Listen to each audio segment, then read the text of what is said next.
writers and editorials. He'll get into their articles and just rip them to shreds, just for all the faults and all the one-sided journalism that they do, all the things that they miss when they put together their articles. So that's my favorite thing that he does. Yes, John Justice, it's Freedom Friday. I hope you're playing Nicole Kidman, and I'm wondering if any of the foes of the show have showed up here yet. Looking forward to Freedom Friday. Bye. If it's big, you don't touch it. That's what I was taught. Gave them energy. Gave them energy. Gave them energy. Gave them energy. Gave them energy. Oh, hell yeah.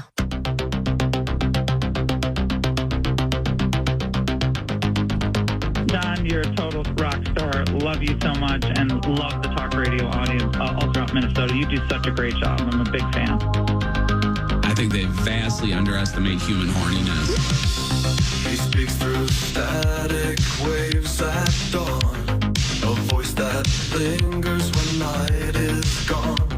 Twin cities hum with stories spun. John Justice rides the rising It's hot. sun. It's very hot. Seam of fizz in a plastic cup. Star Wars dreams keep lifting him up.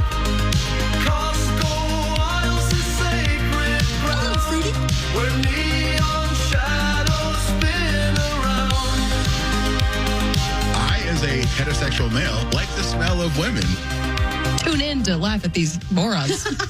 We come to this place for magic, to cry, to care. Here's the thing about women. Women are insane. All of us. That indescribable feeling we get. Yes, queens. And we go somewhere we've never been before. It's a bold strategy, Not just Cotton. Let's see if it pays off for him. Somehow reborn. Together. Sound that I can feel.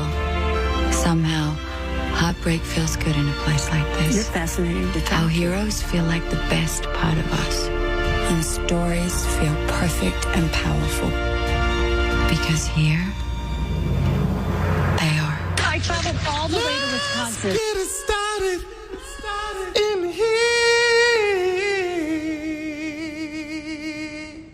It is a Freedom Friday here on the John Justice Show, presented by American Experiment.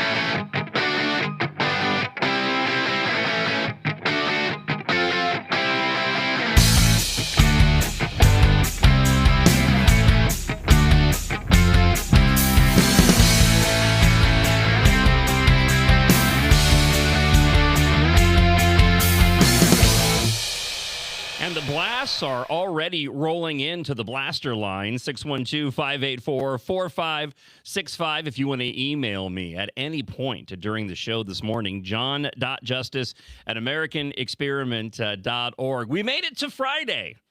And a Freedom Friday, I think everybody has been anticipating the return, the official return of Freedom Friday. So in studio today, starting right around 6:30, I've actually heard that RNC committeeman A.K. Kamara may be here as early at 6:30 this morning. It's a shock.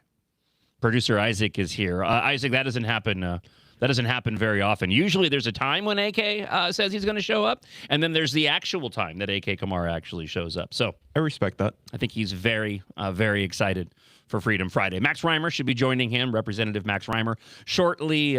Actually, right around that time as well. And I have a stack of items to talk with the crew this morning. Also, Katherine Johnson should be joining us right around 7 o'clock. Unfortunately, and damn you, Delta, I'm never flying Delta again. So Grace was heading out of town. She's going to Ohio. I have no idea why. Do you know why she's going to Ohio? No clue. Okay. What's in Ohio? Yeah, I don't have no idea because all of her relatives are here. Yeah, I don't know. Like her husband's from here, right? She told me. She did? Yeah. Just in one ear and out the other? Totally. Just don't even. We've had a lot going on, including the hanging of this sign over my shoulder, which was quite the ordeal yesterday for those that are watching on the live stream. So unfortunately, she was poised to join us this morning, but Delta went and changed her flight. And so she's probably right now at the airport listening to the show. Probably. In tears, lamenting the fact that she cannot be here for Freedom Friday. That's okay. I thought you were going to say she's lamenting the fact that I don't listen to her. Oh. But I think she already realized. Yeah, she knows. I think she already gets that. But that does afford us the opportunity throughout the show today to maybe sneak in even more comments from you on a Freedom Friday on the Blaster line. Again, 612-584-4565 if you want to leave a comment at any point during the show this morning. John. Happy Freedom Friday. This is Randy in Brooklyn Park. Hey, Randy. Just thought I'd say I remember your first day in town. I remember how excited your buddy, the late great Andrew Lee, was to have you here. I was a little concerned we lost our spur under the saddle of the local nutty Democrats, but glad to have you here for round two. I speak for a lot of other people. So good shows this week so far. So far. Always a chance to tank them.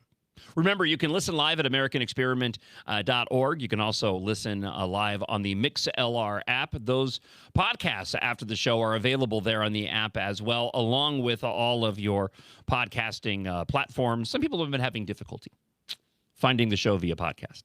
That's okay. It's really easy, though. Wherever you go and listen to podcasts, just go and type in my name. It's really quite that simple.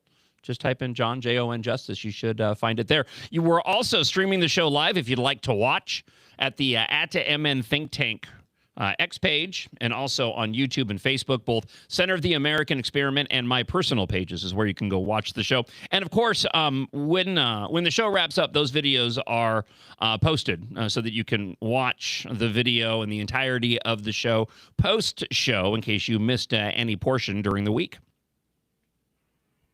Hey, John, this is Meredith. I'm up north, just catching up with the show this week. It's been phenomenal. Love the set, love the split screen and seeing people live. Just fantastic. It's so great to have you back. Can't wait to have all the drops. Does crack cocaine make you act any differently? Oh, man, I gotta do that one. Is it safer than alcohol? Probably. Have a great Freedom Friday. I don't need drops when I have the friends of the show doing them for me. It's been really interesting from my perspective. I spent the entire first dry run show going over the history of what had transpired, what ended up bringing me here, how the other job went away. And during this week, it's really been kind of an exploration of how we're going to go and do the show moving forward. It's incredibly liberating being in this format. I've been air checking the shows because you should do that. Should check your work as a talk show host. Not everybody does, and often I have a hard time doing that because I don't know what it is I'm going to hear when I go and air check the show. But I came to the realization that so much of the typical radio show formatics I can kind of toss out the window in this new format. And I'm excited to see what becomes of what we're doing now. And really, it's only possible because of the support that I've received, the tremendous amount of support that I've received from Center of the American Experiment. And to celebrate the official launch week of the John Justice Show, head on over to AmericanExperiment.org. We have a merchandise page going up soon. But right now on the merchandise page, you can get yourself a John Justice Show mug. You can do that. Those are available there. Also on my page, if you make a donation to American Experiment, you get a brand new embroidered John Justice Show hat. They're very, very hot, by the way. Everybody who ordered and already made a donation, all of those hats have gone out, I believe, yesterday or the day before. So that's pretty. So that's pretty cool. So you should be receiving those hats soon. But help support the show. Support what we're doing here as we look to grow and see, the potential of what the show can become. And it's really because of you guys who, out of the gate this week, have been going and checking out the show on a daily basis. And I cannot thank you. I cannot thank you enough. Let's start here. It is a Freedom Friday. I got a lot of interesting stories, both serious and not so serious. An update on the Silospora. I finally landed on it, by the way, Isaac. I was having trouble with that word earlier, and the reason why was because whatever news source I was using before was spelling it really oddly. They had like a sporia in there. Like they added like an extra R-I-A to it. That's annoying. The Silospora outbreak. So there's an enduring ripple effect that has been taking place because of the Silospora outbreak connected to the shredded lettuce that has sickened thousands of people in the United States. The Associated Press reported that the federal health officials first linked Cyclospora's outbreak to the shredded iceberg lettuce served at Taco Bell restaurants in Indiana, Kentucky, Michigan, and Ohio. Taco Bell is projected to see the largest impact of the outbreak, which started in late June. On July 17th, Taco Bell announced that it had voluntarily removed shredded lettuce supplied by Taylor's Farms from the restaurants nationwide. We talked about this earlier in the week. However, its consumer volume has suffered.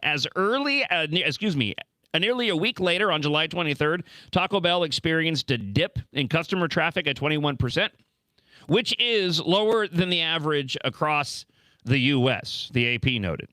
Separately, consumer traffic at Chopt, C-H-O-P-T, a salad-focused chain. Oh, that's why I haven't heard of it. Because it's a salad-focused chain. I have to laugh, though, by the way. Because there's a salad-focused chain restaurant that occupies the exact same building as a Five Guys in Blaine. I can't remember what it's called, though. It's like Greens and something or other. Those salad places make me laugh, though, because you know what makes those salads all great? It's all of the protein and the stuff, yet you go and you put on top of it. I'm reminded of the ads. You're probably much too young to know what I'm talking about, Isaac.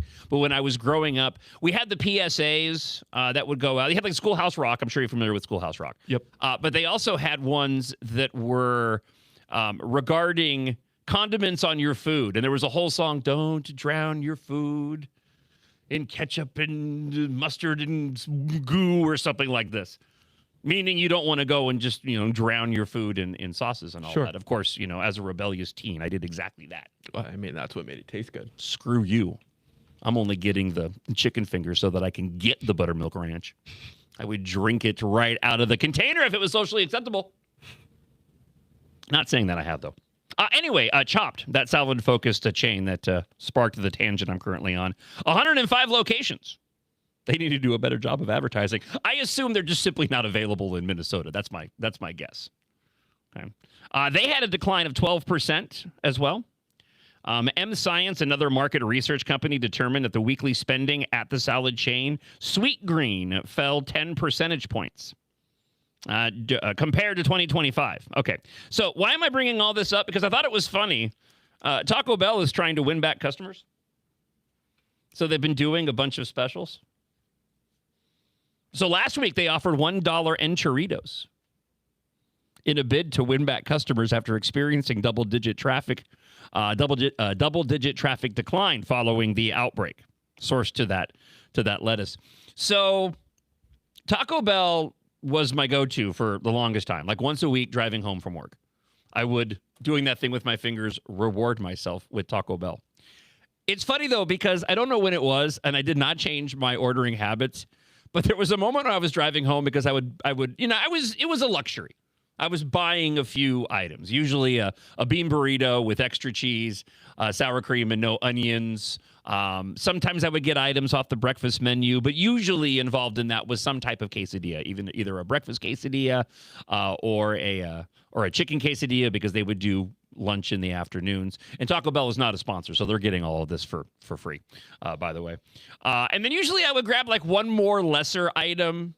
Sometimes the egg and sausage wrap burrito, just really simple. It's usually got about 3 items. I'm driving home one day and I suddenly realized it's like all of these items are almost exactly the same. They're just packaged differently.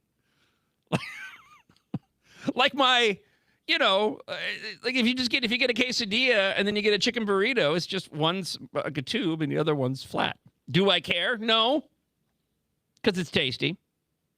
So last week, Taco Bell went even further, breaking out an even bigger gun. They offered their signature Mexican pizza for $1. They only did it for one day, though. That was on the 28th, so if you were thinking about going and getting one cheap, unfortunately, you can't. The deal was available in-store or on the Taco Bell app. By the way, you can actually listen to the John Justice Show on the Taco Bell app as well. I don't know if anybody knows that or not. Wouldn't that be amazing? Maybe we should work on doing that. All these places have apps now. Why don't we offer free That's true. streaming of the show? maybe we need to reach out to Chopped. See if they have an app and they want to stream the John Justice Show live on their app. I'm talking enough about their food this morning for crying out loud. They might as well, right? The Mexican pizza typically retails for $5.69. That seems like a lot. A lot. It's a totally made up thing, by the way. The only reason why they call it a Mexican pizza is because it's shaped in a circle. That's it. They're great. I couldn't tell you the last time I had a Mexican pizza, but they are fantastic. Is that cultural appropriation of Italians, by the way? Like, are there Italians that are upset? Going, I'm never going to eat a Taco Bell. They culturally appropriated my homeland's signature dish of pizza. That's interesting. No, that's why I'm here, Isaac. I feel like we've appropriated it so much already that, Is that what it is? Yeah.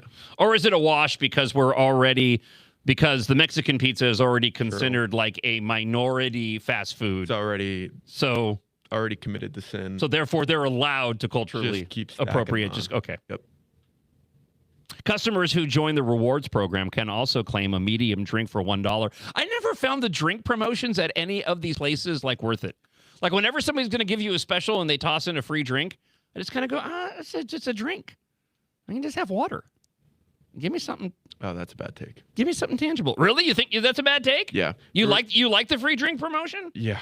There was nothing like McDonald's $1 any size deal. You could get for $1, you could get any size soft drink. It was the best. All right, maybe my protest is personal because I don't do soda anymore. Perhaps that's it. Yeah, I don't do soda either. Usually I do lemonade.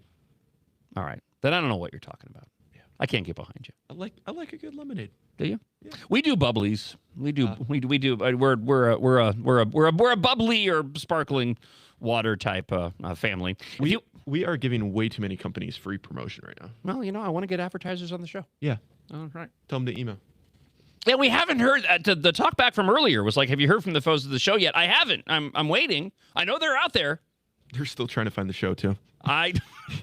Yeah, there are friends of the show that are having difficulty finding the show despite our best efforts to let everybody know how to listen. And I have no problem with that, by the way. If you have an issue in, listening to the show, email Isaac. You can email me, john.justice at americanexperiment.org. But you make a good point.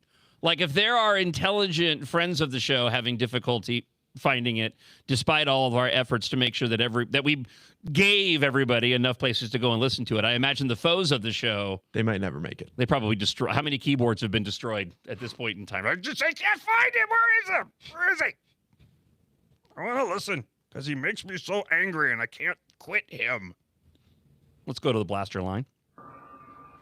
I must have never seen that food PSA to which you refer. Really? Because I use lettuce as a garnish for my ranch dressing. There you go. Yeah. I need to find that. Yeah, don't drown your food. It was a catchy jingle. Again, I did not abide by it, but I still think about it to this day. Let's go and hear from a friend of the show, James. Good morning, John. I get to hear you live this morning. I'm on my way to Toma. Looking so forward to Freedom Friday and hearing all the other friends of the show. You guys have a great day. I'm glad you're on to your next stage in life. That sounds so final. Your next stage in life. Thank you, James. It's always good to hear from you. And thank you for sending us the blast this morning. Let's go and hear from Nancy. Hey, good morning, John. Oh, good to hear from you Dennis. again. Dennis from Southwest Minnesota. Sorry, Dennis. Hey, question for you. Are you planning on doing the state fair this year? Do we need to raise money to get you a booth? Just some thoughts. Hey, awesome to have you back. Have a good day. We can always raise money. Make no mistake. But yes, I will be at the state fair. I believe 29th. Isaac, are you up on that? You're probably not, but I think I'm there on the 29th. That sounds right. Whatever that Saturday is. I'm 99.9% sure that I'm going to be at the state fair on the 29th from 11 to 1. The 29th is a Saturday. That is when we have our booth. Okay. So yes. So that is when I will be there and when you can come on by, and hopefully we will have a lot of merchandise to share with you on that day. A few more items on Taco Bell and then we'll move on. Let's see here. Following the initial reports of the outbreak, as mentioned in the previous story, the foot traffic at Taco Bell fell. Since then, however, social media discussions have shifted the blame away from Taco Bell and toward Taylor Farms, according to the analytics company Peak Metrics. Despite the, and this was the thought that I have. I get to the end of this piece here, and it says, despite the significant short-term impact of the Psilospora outbreak, some analysts believe the damage to Taco Bell is unlikely to last long, noting the company has made the right moves in order to, and their swift action, to remove the affected lettuce and public communication. Yum Brands, this is so funny. I always laugh. I mean, I know you're dealing with food, but Yum Brands. Yum. Yeah, and their subsidiary, Yummy Brands.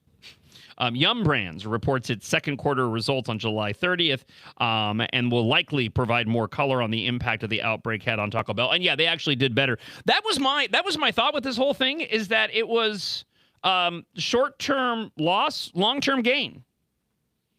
Like behind closed doors, the bigwig fuddy-duddies at Yum Brands and Taco Bell, like, you can't help but wonder if they're sitting back going, that sucked for a little bit, but we got a lot of free publicity out of it. Did you listen to the John Justice show this week? We spent a whole segment on it. It's huge. Yes, some people got sick, we know, but in the end, I think it was totally worth it. That's a good point. Have we looked into the possibility that Iran may have been responsible for this? Are there any Iranians around Taylor Farms? Are there any Iranians working for Taylor Farms that might have gone and spiked the lettuce with this parasite, wreaking havoc on the bowels of Americans? Are there any Iranian Taco Bell franchises? I do. I am fairly confident there are no Taco Bells in Iran. That's my. If they are, they're very, very oppressive. Just want to say that up front. You don't have much of a choice of what you're going to get. We would have had to spare them in the bombing. Yeah, probably. There is concern, though. U.S. officials are suspecting that Iran-affiliated hackers might have been responsible for the cyber attack that impacted more than 30 of our community water systems here in Minnesota. This was according to a report by the New York Times yesterday that U.S. officials are suspecting that Iran-linked hackers might have been responsible for the attack. What's even more surprising in this is that state officials actually deferred the federal investigations.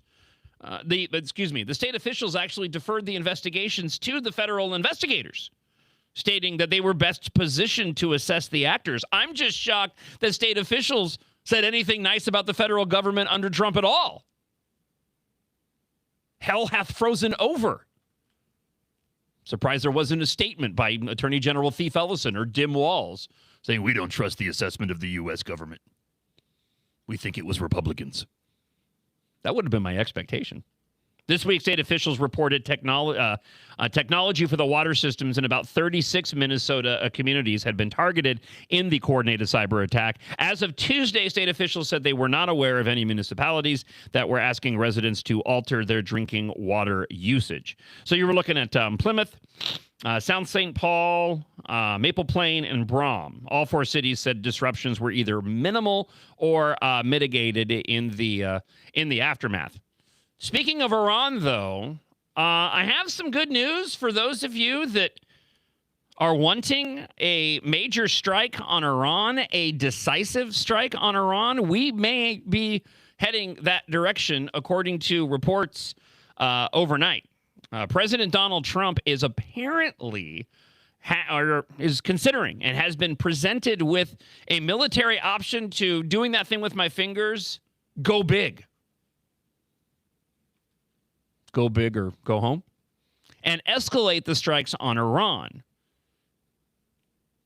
I have a couple of clips to share with you. Let's go ahead and start with this. Again, speaking to Trump, talking about the possibility of, and this is what a lot of people have been saying. This is what you've been saying when you've reached out to the show, john.justice@americanexperiment.org, or you've left a blast at 612-584-4565. It's the same type of commentary that I hear in my household among my wife and my boys, my adult sons.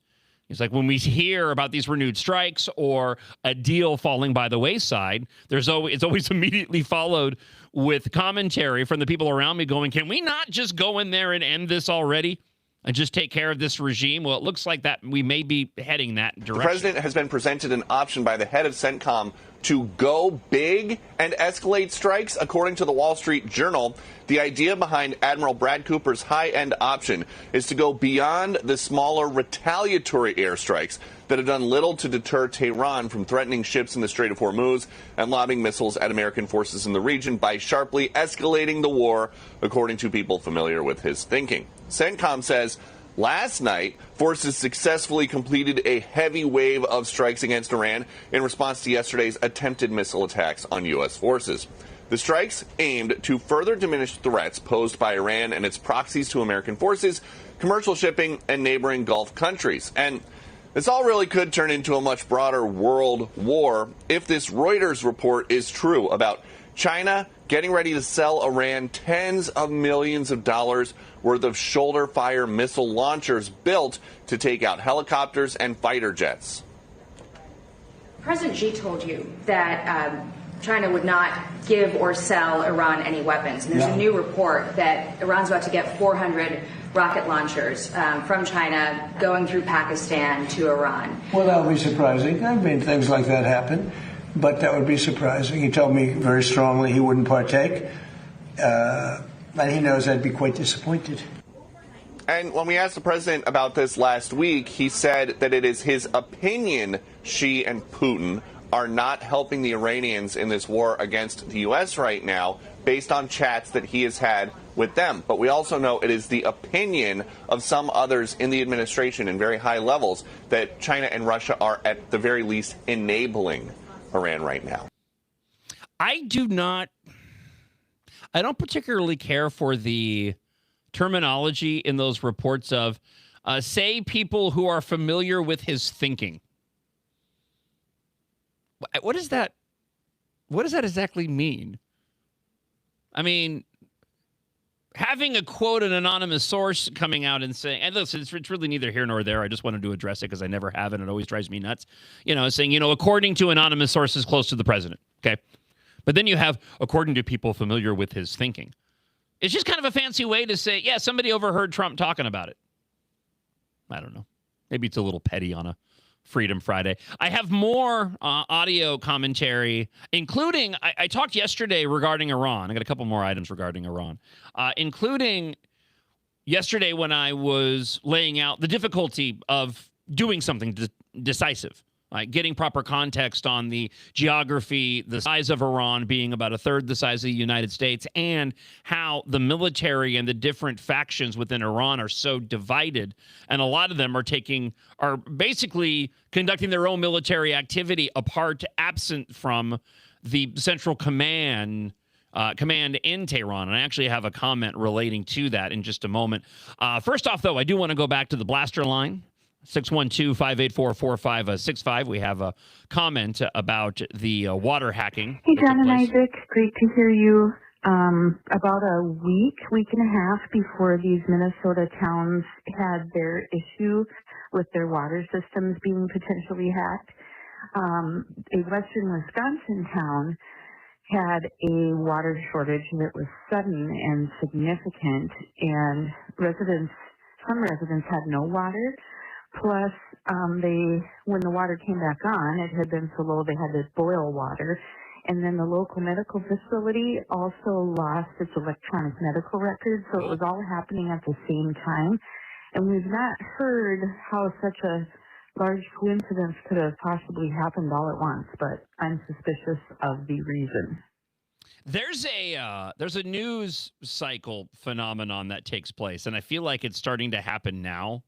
Is that when you have like one big story on a particular issue that doesn't get discussed very often, suddenly now other instances of similar stories end up getting attention where typically they wouldn't. Now, I don't know if that's the case when it comes to what you're mentioning of the western Wisconsin town dealing with a water issue as it relates to the cyber hack, the cyber attack that took place, maybe at the hands of Iran. But case in point, I'm doing my prep this morning. I didn't grab the story because I just was like, I'm not going to go there. I got other things to talk about, but I'll bring it up now.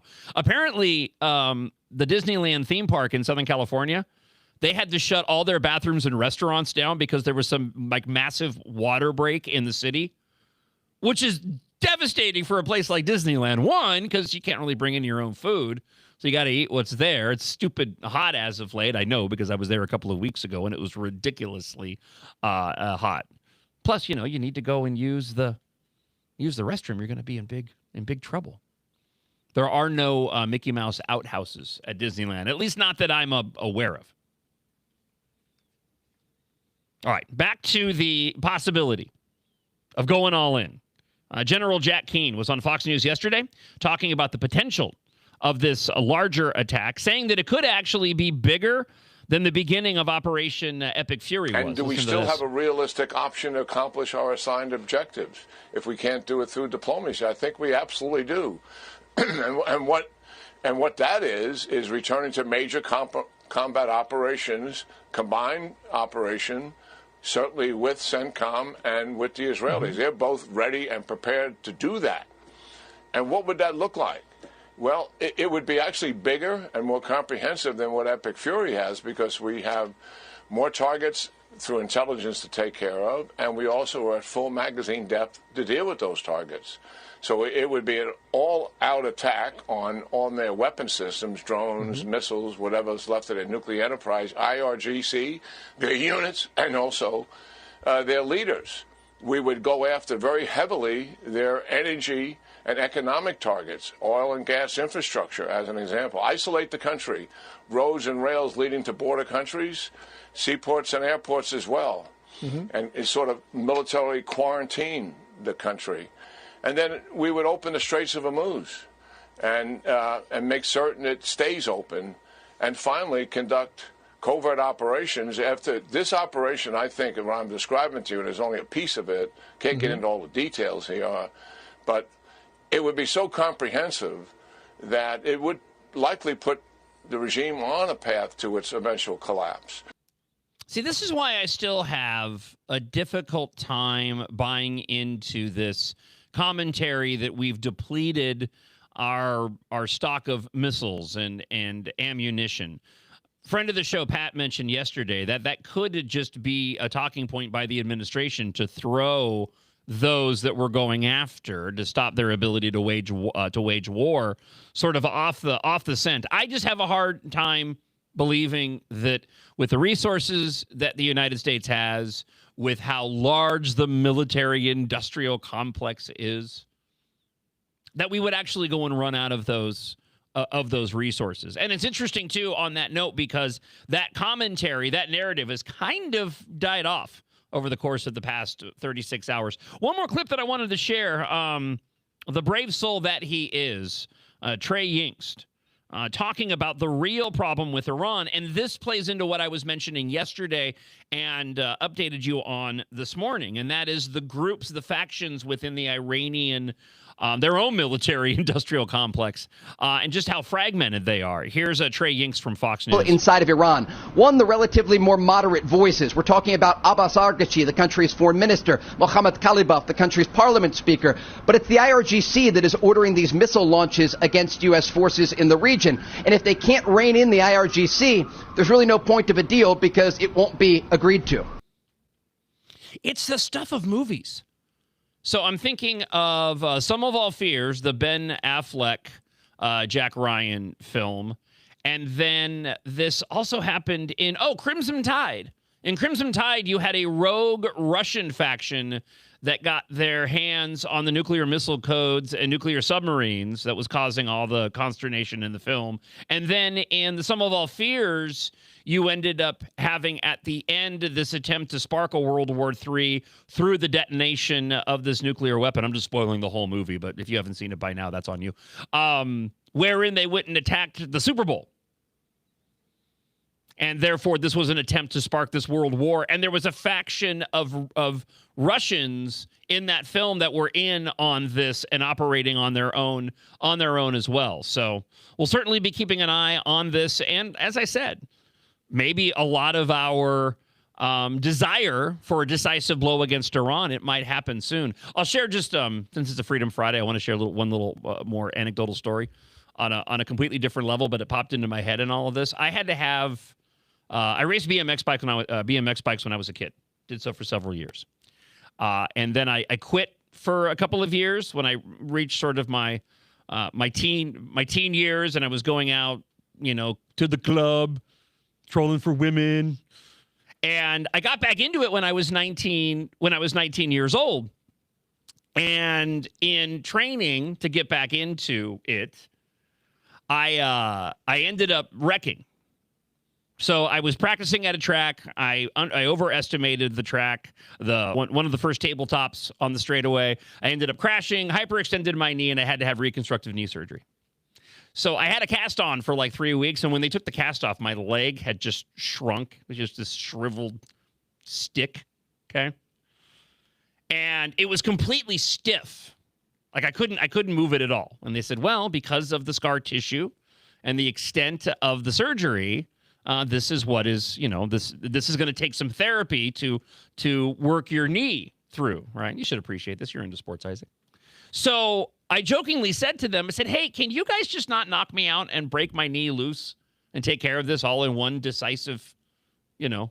And like, oh, no, can't do that, because there's too much scar tissue and we could hurt the work that was done to reconstruct your knee. I'm like, okay, fine. So I did like a month's worth of therapy going in a couple times a week to have them loosen it up, and they couldn't get my knee loose. It was stuck. So you know what they did? They went and they knocked me out and they broke it loose when I was asleep. I remember when I woke up from the anesthesia, the doctor went and looked at me and he was like, hey, so did you feel any of that? And I was like, no, why? He's like, oh, because when we started, you hopped up and you started yelling at us.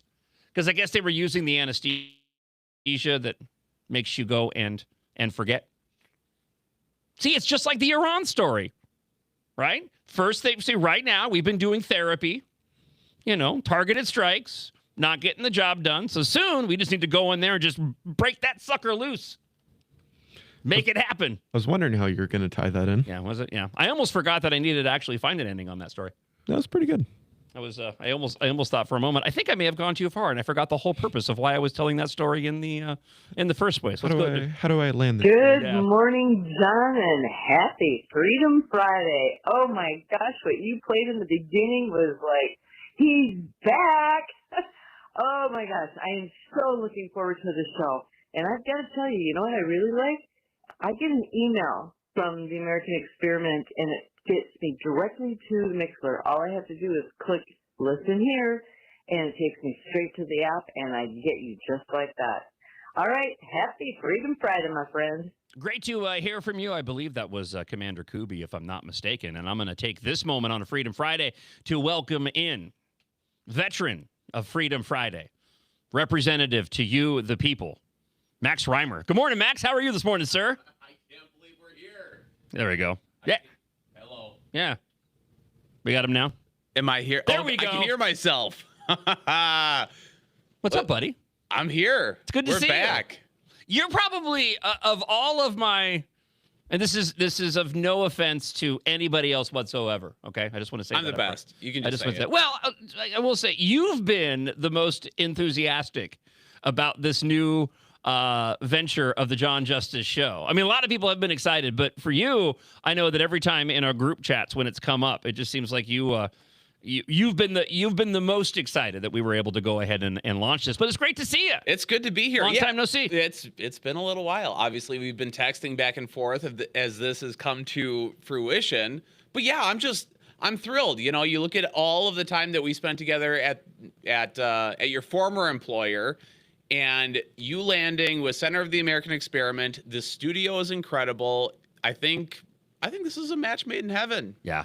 Yeah. I'm awesome. I'm excited for the change in the format. I mentioned this at the top of the show that sort of we've been navigating this week. I took a very radio approach when we started, but I'm slowly beginning to realize that this type of format, live in a streaming fashion on multiple platforms, audio and video, is providing the opportunity to really kind of expand things and open things up. Plus, when AK Kamara joins us later on, I don't need to tell him to keep his comments to a minimum. I do like how AK and I as I understand it, will be snuggling on the couch here. Yeah. This is It's going to be interesting. You're going to need to put Shogru in between you guys. Oh, yeah. Yeah, he needs to make that little guy. He needs to make an appearance on today's show. So do not worry. We will be talking about the St. Paul mayor, Cooley Her, a little bit later on next hour. Oh. Further updates on that story, by the way. So I send the Freedom Friday group snapshots of the headlines of the stories we're going to be talking about, and I didn't have any St. Paul mayor stories in the stack, and I texted them and said, hey, look, I'm just waiting for the update in the morning before I go and put anything into the stack. And as I had two predictions on this, Max Reimer.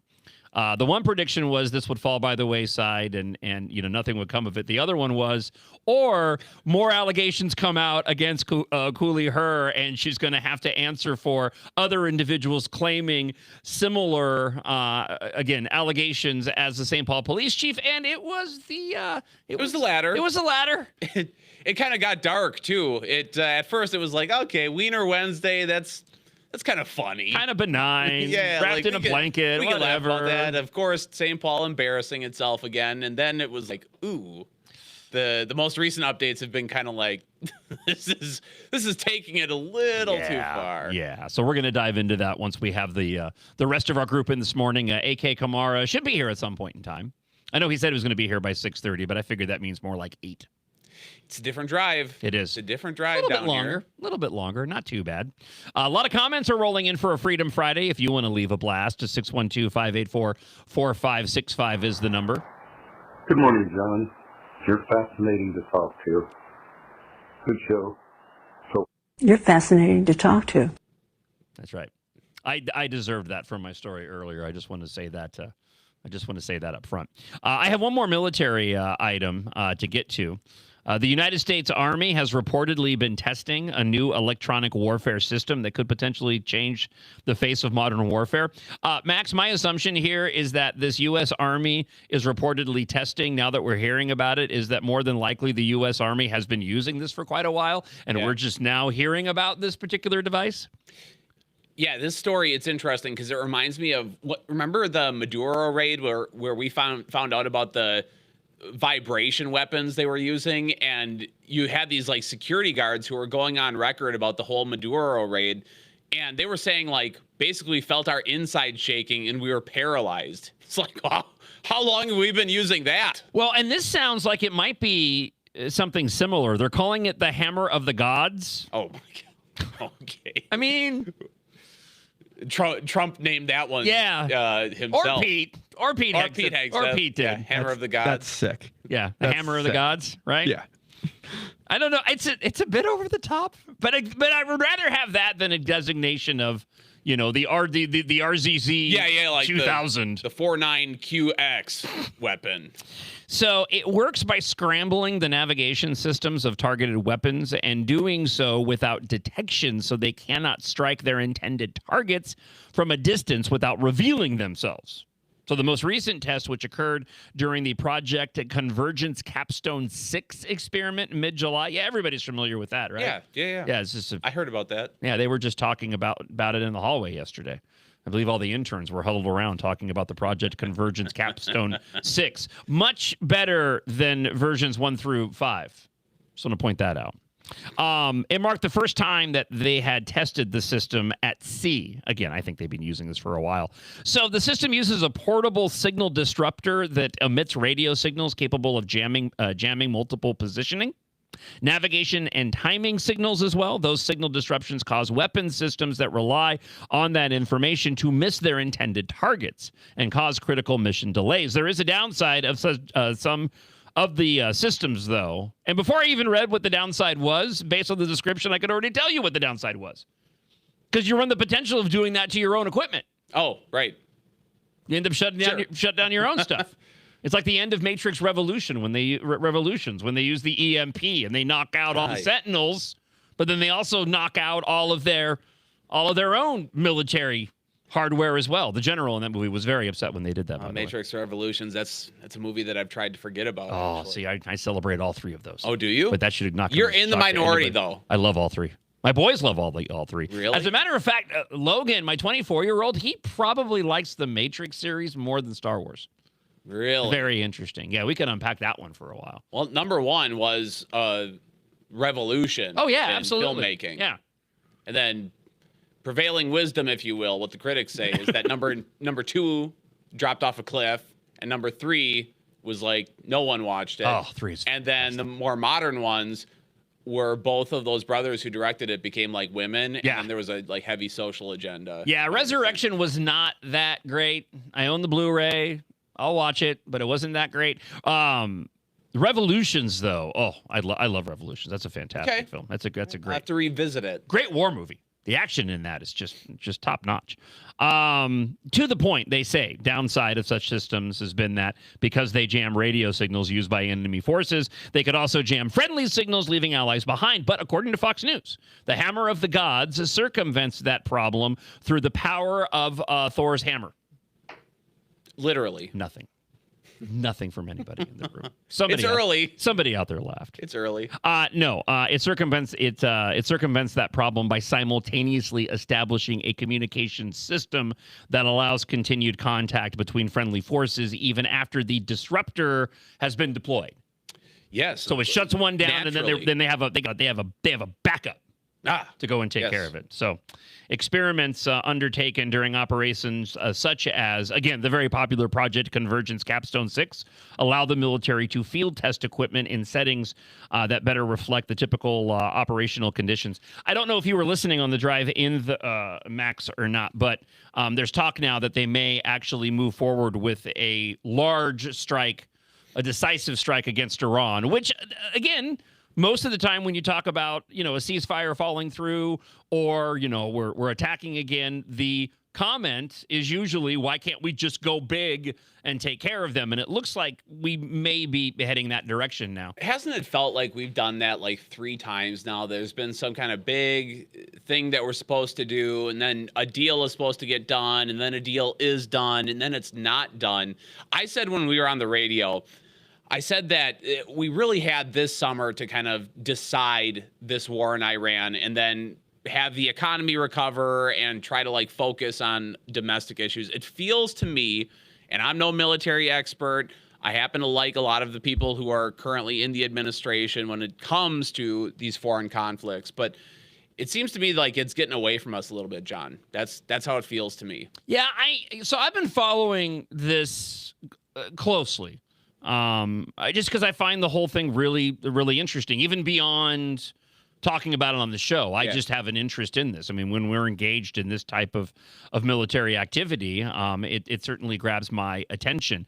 And I understand the perception that you have that we've done this a few times, but the way that I've kind of viewed what the administration has been doing, it seems as if Trump has been trying to limit the number of times that we're taking military action. And every time we do, it's to try to push those Iranian leaders to some sort of decision on making a deal. Yeah, we need a deal. Yeah, we need one. We get there, and then they renege, and then they attack us, and I feel like there's been a lot of patience coming from this administration, which really pushes back on much of the commentary. Like, I get that the country is getting weary of the operations, and the polling certainly reflects that, but the way the administration and the way Trump has been handling this is really contrary to how those Trump derangement syndrome sufferers have been labeling him. I mean, he hasn't just been coming in and going for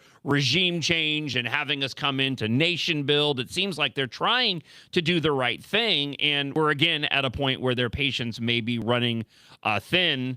And they may want to try to do, okay, none of this has been working so far. Maybe if we go in and do something really decisive, then perhaps that'll get them to change their tune. At least that's my perspective on it. Sure, yeah, and you don't run a war, you don't do a war because of politics. But I look at like the political landscape that we're in right now across the country, and I think if we were to get some kind of deal and gas prices come down, when gas prices come down, the price of everything comes down, and maybe Americans are feeling better about their economic situation and Republicans' ability to steward the economy by November.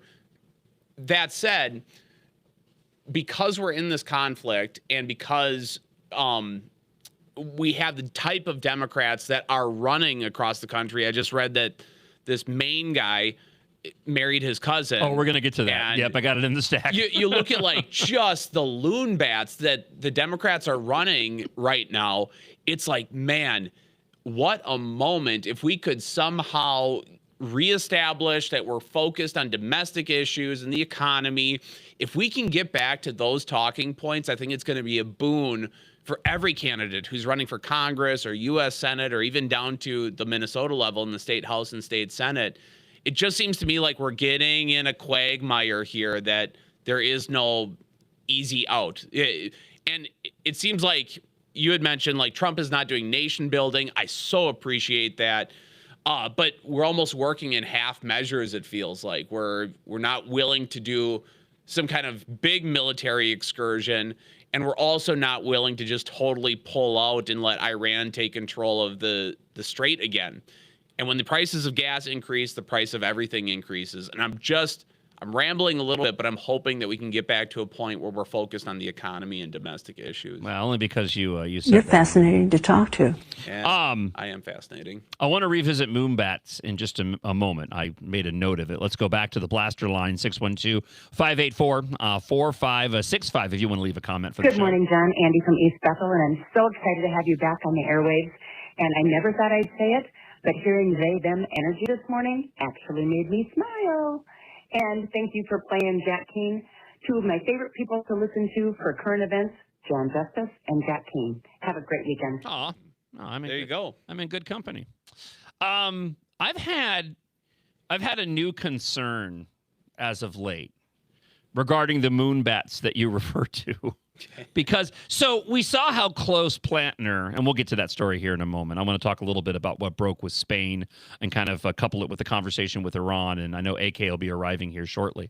But I've had this new concern regarding these radicals that the left has been running, and then how the left has attempted to and had success normalizing these crazies on the street, right? It seems as if you've got all these individuals gathering for protests of various different issues. You watch it, and it's the Tim Rose Circus sideshow for those that remember this. Like, if you remember, do you know the Tim Rose Circus sideshow? Okay, no. So back in it's got to be the late '90s. Isaac, Tim Rose Circus sideshow? No. Come on, John. Okay. No chance. Okay, no chance. Man, you never know.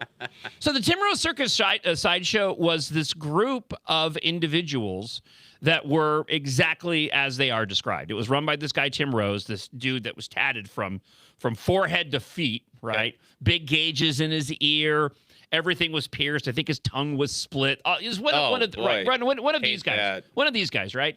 But he had this whole group of these wildly eccentric, over-the-top characters that would go and they'd go on tour with like rock bands. There was one Lollapalooza tour where, one of the early ones actually, where the Tim Rose Circus sideshow was one of the performers in between the various artists of Nine Inch Nails and Ice Cube's or Ice-T's Body Count, right? But now, like, that group's not going to exist anymore. Because all you have to do is go to any Democrat rally, and you're going to see individuals that look way more extreme and over the top and ridiculous for sure than these individuals who used to just be an oddity on stage because people wouldn't see them in real life. My concern is the Democrats have gone and normalized this anti-social group of individuals to the point where I'm convinced that the more wackadoodle you are, the better chance you might have to get elected. Melinda was talking to me last night, and she does this thing every once in a while. I had to call her out on it. I'm fascinating to talk to, and then I'll let Max get in on this. But I was going to bed, and right before I go to sleep, she starts to bring me some political talking point. She wants to say, did you see that James Tallarico may be ahead in some of the polling and all this? And I'm like, honey, I'm literally standing up to go down to go to bed in my room. This is not the time to drop this on me. But that's what got me thinking that the Democrats have done such a good job of normalizing these moonbats, as you call them, that I'm fearful now that the more moon batty that you are, the better chance you're going to have to win. Wherein, if Plantner had if it hadn't been for Democrats calling out Graham Plantner, then I think he probably could have stayed in and won. But he was taking too much heat. And now, as we'll get to with the replacement accused of having kids with his cousin, is that even gonna matter? And we can, of course, roll this into here in a moment to the St. Paul mayor story. So we'll invite AK in just a moment. Max, I wanted to give you a chance to respond to this. Yeah, well, I think when you look at places like Minneapolis or even some of the state house reps I serve with, basically the immutable characters that they have are things that they list as a credential. I am a gay, bi, transgender, two-spirit, blah, blah, blah. And I am Max Reimer. Well, yeah, right. Sorry. That would have been a great drop. Maybe I will be two-spirit. That could be politically advantageous. I don't even know what two-spirit means. It's trans. My understanding is it's transgender, but for Native Americans. Oh, I thought it was when you went to the bar and you ordered 2 shots. Oh, well, maybe it's that, too. Maybe that's where it came from. Nothing. Again. John, it's early. We're warm. It's warming early. up. I've been up since 2:30 for crying out loud. It's late. Getting back in the groove. All right. No, I'll just say, like, being indecent, kind of putting on a freak show is part of the modern Democrat Party. It's part of what they list as a credential. So I even look at, like, what's crazy is it looks like Francesca Hong, if you're in Wisconsin and you're listening, it looks like this person who's essentially to the left of Peggy Flanagan is going to be your governor candidate in a place like Wisconsin. Yeah, moonbats. But that's part of it. That's part of it. The freak show is part of it. There is an AK Kamar who has also joined us in studio here on the John Justice Show, presented by American Experiment. It is good to see you, my friend, and I saw you shaking your head at some of the comments that Max was making. Thanks for joining us, buddy. Indeed. Good morning. How's everyone doing? We're doing great. Love the studio. It's fantastic. Now that you're here. It feels like AK and I are in couples counseling. It does. Right now. You stay on your side of the couch, bro. There you go. See, you got to put Shoguru in between. You got to put Shoguru in there. Oh, is that what his name is? That's Shoguru. Oh, okay. He's Grogu's estranged brother. I didn't know. That's Shoguru. Oh, okay. I get it now. Yes. Now it clicked. As Max has been saying, it's early apparently. So what are your thoughts on the Moonbats? Oh, it's just the par for the course for the Democrats. Listen, I think the one thing, taking a step back, talking about this potential of this increased war presence in Iran, and you mentioned not everything has to be through a political lens, but you have to also put things in its proper context. Do we have political capital? But because of how moonbatty the left has become, we kind of have it, because it's like the Democrats are fully embracing socialism, communism, and the average voter, it's like a huge percentage, I think it's a plurality, would not ever vote for an actual socialist. So that gives us more political capital to do things that if it was a lot tighter. But thankfully, the left is doubling, tripling, quadrupling down on just their full embrace of anti-American rhetoric. To your point, in Minnesota, Peggy Flanagan is far outspent, but it's a tight race. And right now, I still think that the money is on that Peggy Flanagan will win the Democratic nomination. Yep. In Wisconsin, Mandela Barnes dropped out yesterday. And again, she is an avowed leftist. That's who the Democrat nominee is going to be. So I think that that's just what the left has done, is instead of moderating their positions, they've leaned further left. And what that's required then is that all of the avowed socialists become their base. So they can't abandon their base, otherwise they'll lose. And my hope, actually, is that the Democrats party splits in two and Republicans will win forever, just because there's not enough of one specific vote going to the Democrats. I know that's a little bit, Pollyannish, because Democrats are really good at just kind of from your galvanizing. lips to God Almighty. And that's what I hope happens, man, because if you meet an avowed leftist, they hate moderate Democrats. They're worse than Republicans, so hopefully it fractures them. Yeah, they expect the GOP to be traitors to their cause. If somebody that's supposed to be aligned with them, it ends up being a bridge too far. All right, we have comments that have rolled into the blaster line. If you want to leave us a blast, to 612-584-4565. One of our favorite blasters, friend of the show, Scott. We have a Scott Con level. What is his level of enthusiasm going to be? He's talking about COVID lockdowns and moonbats. It's going to be 3. On a 1 to 5, 1 being the least excited, 5 being the most enthusiastic or excited. So where are we on the Scott Conn level? Isaac, where do you think Scott's going to be? I don't know. He was at a 4 or 5 yesterday. Yeah, he was pegging yesterday. I don't know. I think he brings it down a little bit. Give me just a Scott Conn 2 today. Oh, you're going 2. All right. Yeah. AK, you're at Scott Conn 3. Scott Conn 3. I'm going to be a 2 as well. All right. I'm going to split the difference and say I don't think it's splitting the difference. I'm going to say 4, just to be a contrarian. Let's see what Scott has to say this morning on the Blaster line. Maybe. Good morning, John, Max, and Isaac. As to the Moonbats, I think once the COVID lockdown started and everybody was getting a check to stay home, these Democrats and lefties have all found a way to get the Moonbats to always continue to vote for them, and they are flourishing and growing exponentially, and that's, as you said, John, something to be concerned about. Yeah, that was like a 1, maybe. Yeah, 2. He came in hot, and then he just... Yeah, it kind of was like a 2.5, and then Not a lot of vocal fluctuation in that one. Then it kind of narrowed down.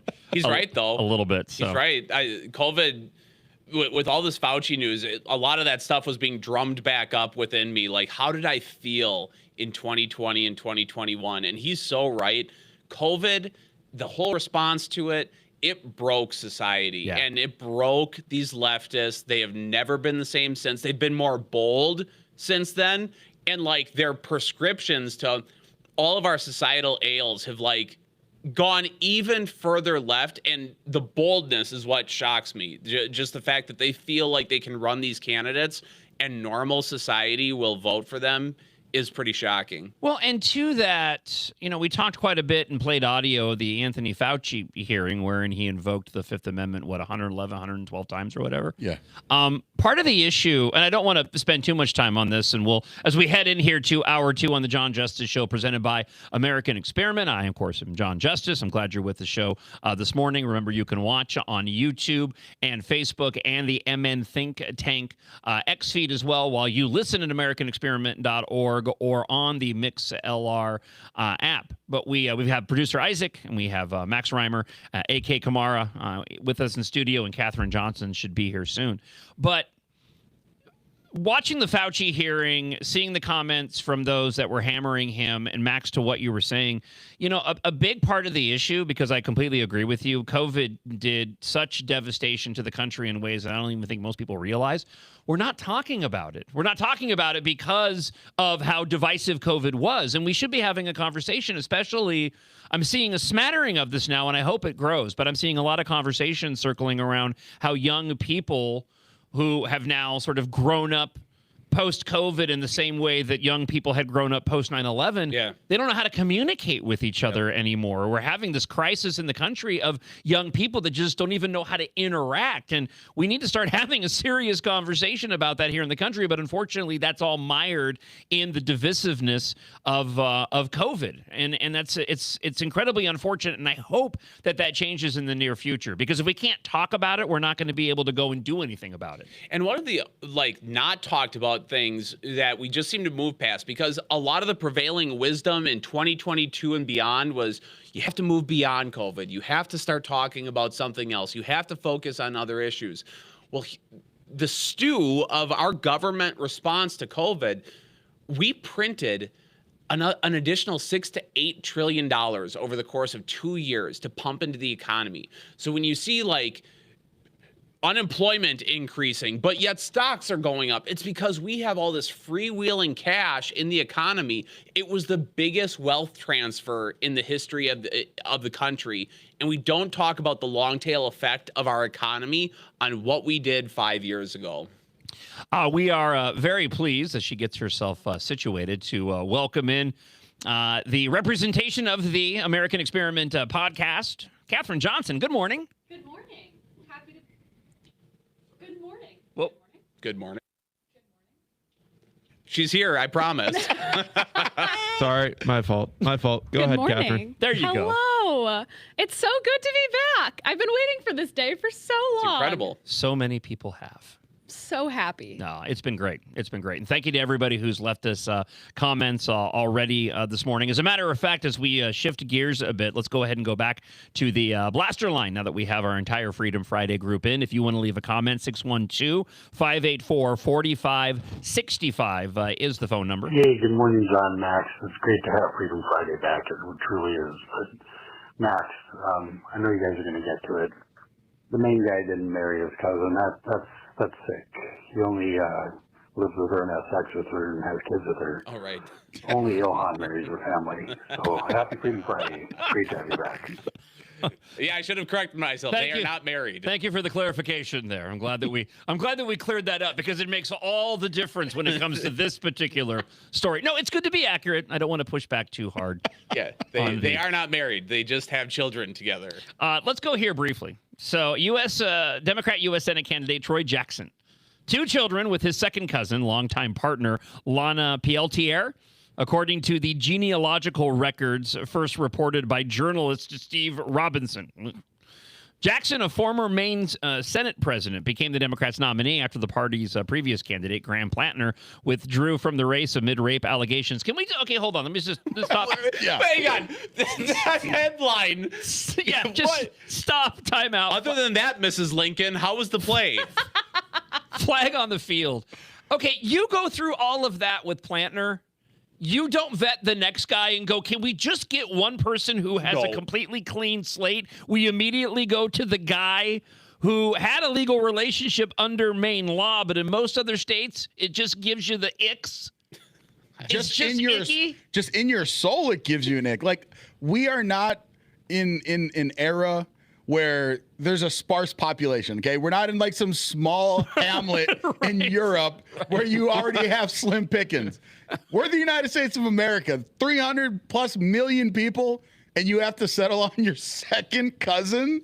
My goodness, man. You know what, guys? Love is love. No, yeah, it is apparently. not. It is not. Love is love among the kissing cousins. I have 4th cousins that I call, I say, this is my cousin. That even 4th cousin, I'm like, reminds me kind of like my mom's side of the family. I can't imagine my second cousin. No. It's repulsive. Crazy. But welcome to the modern Democrat Party. They're like, yeah, man, love is love, bro. Also, Susan Collins just being the luckiest human alive. Yeah, I know. What in the world? God's hand is on Susan Collins. Right. Yeah, just keep bringing out those Democrat candidates, all right? Yeah, just keep on doing it. I was taught. I saw the story. At first, I thought it was another Babylon Bee story. Let me get back to details, and then I'll tell my little fascinating to talk to story. This forced Democrats to replace their Senate standard bearer in one of the nation's most closely watched contests. We're working off of an article here from the Daily Wire. According to those genealogical records, Jackson and Peltier, I'm probably saying that wrong again, but share the same great-grandparents, Thomas Peltier and Edith Thibodeau. Their daughter, Albertine, was Jackson's grandmother, while their son, Louis Peltier Sr., was Peltier's grandfather, making the couple second cousins. Who's on first? I don't know. Third base. Yeah. So Jackson and Peltier have been together since high school. Aw, that's so sweet. Doesn't make it any better. I don't know. It's just so gross. No, it makes it worse because their parents should have been like, oh, no, don't do that. Yeah, I can't do that. Yeah, Stay away. And simultaneously, third, high school. They were in high school and are the parents and simultaneously third cousins of 2 adult sons. Now, while state law prohibits marriages between first cousins without additional statutory requirements, it places no restrictions on second cousins marrying or having children. I will never forget at an incredibly young age, and I had to be, 6, 7 maybe. I was at my grandmother's house and our cousins came over, right? And it was probably, 6, 7, are we starting to notice girls by then, guys? I don't remember. 6 or 7, no. 8, girls 9, are still 10. icky. So probably like 10, probably more like 10 or 11, right? Probably a little 10. bit better. I Okay. had my first girlfriend at 10. Okay. Oh, yeah, that So makes 10 or sense. 11. 10. But I remember we had cousins that came over, and there was a few of them, and I was like, well, hey. It's cousin's all right looking, and I remember, I'll never forget. Like it was either my dad or another relative going, John, you're gawking, and they're your cousin. You can't do that. And I was like, oh, that's not bad. Is that their relatives? I can't. So you learned that at 6, 7, 10 years old. 10 years old. Yeah, and then I went, oh, okay, now I understand, and I'm no longer gonna go and gawk. So you learn that at an early age. Yeah, well, Mr. Troy Jackson certainly didn't. And to your point earlier, when you come away from Graham Plattner with all of his baggage, you find the most milquetoast, plain person. You find Bob Johnson, Bob Boren, the mail carrier for 30 years, who has been married to the same woman for 35, and you don't care about his positions. You just say, you know what? You're replacing a total freak. Yeah. And instead, what they did was they found the second biggest freak they possibly could. Well, they did pass on the transgender. What was that? True. What was that dude's name? Ashley or whatever it was. True. Like, the guy that was having the menstruations out of tiny. Yes. He said, I have out of his butt. A menstruation out of my butt. I bleed out of my butt once a month, and it's like that was the lettuce that you ate. Yeah, I do too, but it's because I probably ate Taco Bell once. Yeah. It's because of my daily Taco Bell run. Got that psilospora. But this is, like I said earlier, that this is what the Democrat Party is. And thankfully, because of how just terrifying they are, it's like, I don't think normal people, it's hard to find a normal person that not only will call themselves a Democrat, but that will actually be able to have the support of the Democrat base in all of these states. They just don't exist, which is good for us. Thankfully, they're not finding normal people. Every single one, like you can just go across the nation. Even the ones that seem like they might be a little normal, like James Tallarico, you're like, oh, what did you say? You're a Christian and you thank Islam for bringing you closer to Christianity? Like, that doesn't even make sense. But that's like the most normal person they can find, other than kind of the old guard of like, Gavin Newsom, but he's just riddled with all types of controversy and cheating on his spouse and all these different things. But that's the modern Democrat Party, which is what gives us hope that Republicans aren't going to get absolutely crushed this midterms. Did you see that James Tallarico is renting his truck, like his pickup truck? Yeah. Renting it? It's a rental. My goodness. For ads. So he's trying to look a little more authentic to Texas. Okay. And so his pickup truck has been determined. Because he owns something like a Subaru or something like that. Of course like he that's does. His normal car. Of course he owns a Subaru. What else would he own? No offense Makes to you, sense. friends of the show who own Subarus, but you're driving around a liberal car. I'm just saying right now. It's a stereotype. You can't escape it. If you love it, that's fine. I drive a Kia, and I'm proud of my Kia, and there's people that give me a hard time for that, so I don't feel bad about saying it. I know. I have people that give me. I had a guy. Oh, let's not make him. Kias are also. And this is coming from a guy who drove a Kia Soul for 10 years. That is also a liberal Well, that's car. different. Is it really? Oh, for sure. Go down to Minneapolis and look at what kind of car has all the bumper stickers on it. It's usually a Kia. Is it really? It's usually a Kia Soul or a Subaru. They probably were like high on the list of like pro LGBTQ, Two-Spirit, whatever, on their index or something like that. That's probably why. Yeah, the DI score through the roof. I like the appearance of Two-Spirit on the show today. Yeah, That makes me happy. I personally have always loved Two-Spirit because it's like, yes, the indigenous people were trans, and it's like, if you talk to an indigenous person, like, no, we aren't. Stop saying that. We're not Two-Spirit in the indigenous culture. Well, there's got to be like Three-Spirit people out there too, right? There is. Four-Spirit. Okay, just making sure. Yeah, I would. I mean, you can't stop it. You can't stop at two. Yeah, boy, girl, and like turtle.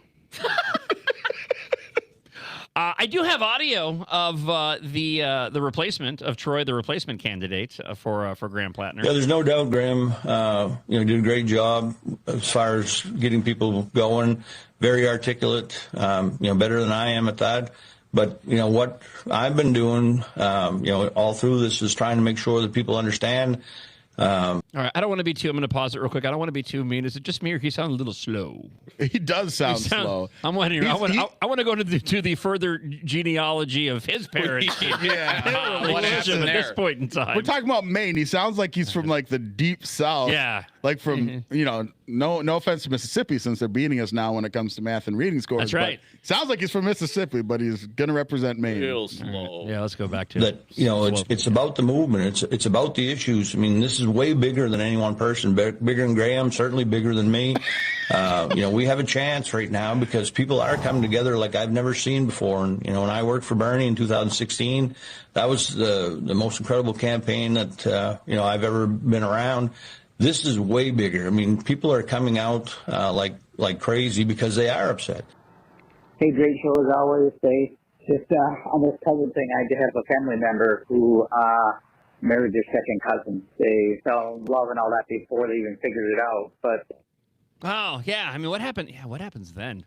Too bad. You gotta end it. Too bad. You gotta back out. Yeah, No love is love on that one. Huh? No. Too I bad. mean, you like do one of those like scenes from the movie where you're like crying in the shower and you're like, oh, I can't believe I did that. That's what you do. You don't just say, well, too bad. No, it's one of those things where as soon as you find out, it's like, hey, maybe in another lifetime this works out, but we can't do this right now.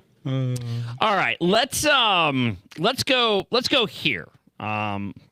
I don't want to wait on it. I think people are waiting for our commentary. So I want to talk about Mounds View Mayor Zach Lindstrom coming up, because I didn't realize he also was on the list of those that pardoned the convicted child sex offender, and now he's running for re-election. Side note, and again, we'll get more into this. Hold off on your blasters on that story coming up, but I just want to plant this seed. He falls into that category of that weird liberal dude that's like dad bod jacked to the point where, you know, have you not seen this? Okay, let me give you. Well, I don't know him. I don't know what he looks like. I saw a picture of him, like, oh, you're one of those liberal dudes. They're like, they got like, you know, they got dad bods, but they're all like big and, you know, like they're like the frumpy version of that Alan Richter leftist actor. Okay, like that guy's truly jacked. Jack Reacher, right? Or yeah. But you have like the real wimpy liberal guys, and then there's this side group of liberal dudes that are all like kind of big, and I'm a big liberal, but I'm gonna go and support pedophiles, and it's just all very strange. All right, so that's me seed planting on the show today. Let's go here. First off, somebody has to clue me in on this, because we were in our group chat, and I won't say who made the comment, but where did the demisexual line come from regarding the St. Paul mayor? It's Cooley, right? Is that no? Collie. Like cauliflower without the flower. Or you could say cow, like cow, moo, cowley. Cowley her. Okay. Cowley her. So where did the demisexual thing come from? So this woman I didn't know this about has had a bunch of credible allegations going back years to when she worked for the city. She's been doing this behavior, right? This is the St. Paul mayor who's now under investigation, and we'll get to the details here in a moment. She used to be with St. Paul working as staff, and she had this falling out with a friend who filed a harassment restraining order against her. And in the harassment restraining order, which was sent to me back in January, and I read it, and I was like, holy cow, this lady's wildly crazy. She identified herself as demisexual. So as part of this harassment restraining order, her former friend basically said that Cowley was threatening her and was like pouring out all these inappropriate things to her and trying to like set her up with another alleged state representative. There's a lot of drama in this story. And she referred herself to as demisexual, which means apparently that she is attracted to people of all genders, because it's about the connection that she has. Okay. It's not about whether or not she's even physically attracted. It's her soul connects. And apparently that's called the demisexual, but she identifies as demisexual. All right, so she's just kind of troll free. I'm just trolling for anybody. Yeah, and anyone. You're good to go? As long as it's my connection. Third cousins, second cousins, doesn't matter. Yeah. Yep, doesn't matter, good man. Good to go. All right. Well, let's get to the latest, because more information came out last night. First, we'll start off with some quick reporting from KSTP on the latest regarding the St. Paul mayor and the controversy surrounding Hi, everybody. Kevin Doran. We have more breaking news about allegations against St. Paul Mayor Kali Her. Of course, we've been telling you about a sexual harassment complaint Police Chief Axel Henry filed against her earlier this week. Well, now sources are telling us a retired deputy chief also had run-ins with her that were sexual in nature. This story just keeps growing and growing and gets more shocking every day. For the very latest, join us. Yeah, well, we'll give you the very latest right now. So, St. Paul Mayor Cowley Herr under investigation, sexual harassment following complaints from the police chief Axel Henry. I get that reversed. The investigation going on since April involves inappropriate text messages and other alleged incidents, raising concerns about transparency and the use of personal devices for government business. Herr has stated her commitment to cooperating with the investigation. What's interesting about her statement that she released on Wednesday, there was no denial at all. She took the stance of, people just don't understand my humor, my sexy humor. I'm adding the sexy part in, but that's what it is. Yeah, she might as well. She doesn't understand my sexy humor.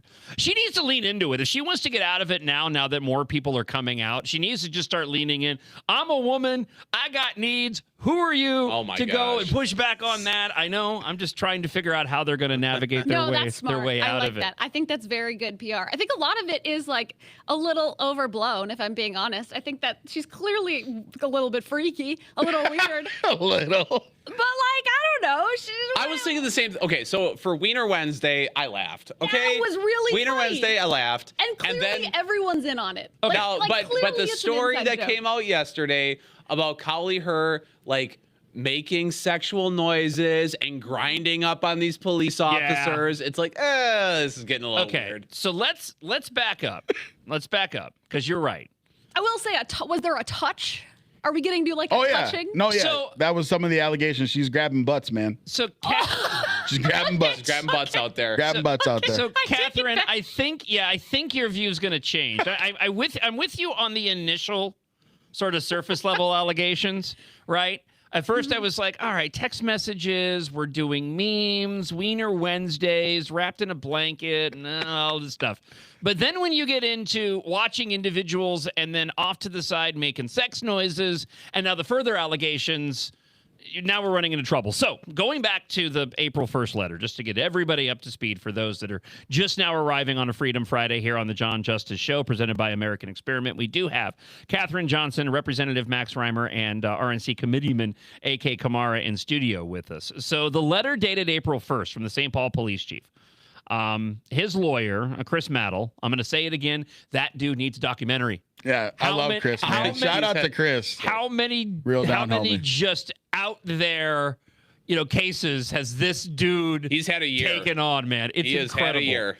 I saw that Joe Thompson is representing one of these people too. So oh, really? yeah. Bringing the band back together. Getting the gang back. Get the gang back. Love it. Love it. It's like the Untouchables all over again.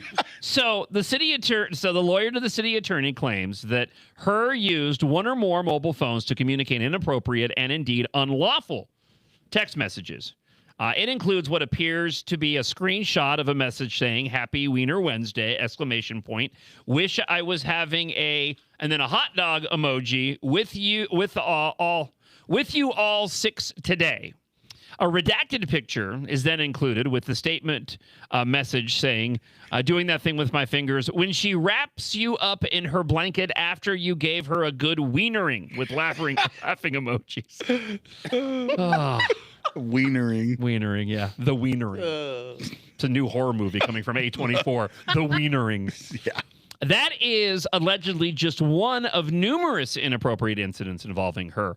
On Thursday night, a source confirmed new complaints, saying that at one point the mayor asked a female deputy about the size of her breasts, and on another occasion made sexual noises at the gym while the deputy chief and other officers were there. The source told 5 Eyewitness News the mayor also invaded the offices of police department leadership and covered the faces of officer portraits with images of herself. Now, psychopath. Again, it could be kind of funny. Yeah, it sounds like a funny prank. But You should do that around here, Catherine. I think I would. You should go and replace. You should go and replace. Put your picture on everybody else's picture. The deputy chief decided to retire rather than continue what she called a creepy, highly sexualized environment. So that's how bad it was for the deputy chief. And you know the story is getting serious because I mentioned this earlier in the week. Because earlier in the week, it was just straightforward reporting. Yeah. There was no extra voices. There were no outside opinions. It was just, this is what's going on. You know, though, with the, media being an extension of the DFL, that when they start getting longtime media scholars or political science professor Larry Jacobs, and they start getting their opinions, you know that she's starting to face a tremendous amount of heat over this. So what do you guys think? Is this going to – because initially I was thinking that the double standard would be at play. She's a Democrat. She's a DFLer. It'll fall by the wayside. But my other prediction was that if the allegations are true, more people are going to emerge and start making claims. Do you think she's genuinely in trouble with this? And we can go we can do a round robin with our Freedom Friday guest this morning. Yeah, listen, I think she's cooked. Again, on X back in January, there was a friend who basically told me all about this relationship. And ultimately, what you find is that this is a pattern that has existed for a while. And I jokingly said to Max, I was like, there's no way that this started right now. So there's got to be stories of staffers, at the St. Paul legislature that have probably had the same run-ins. She worked for a nonprofit for years. She worked for the city.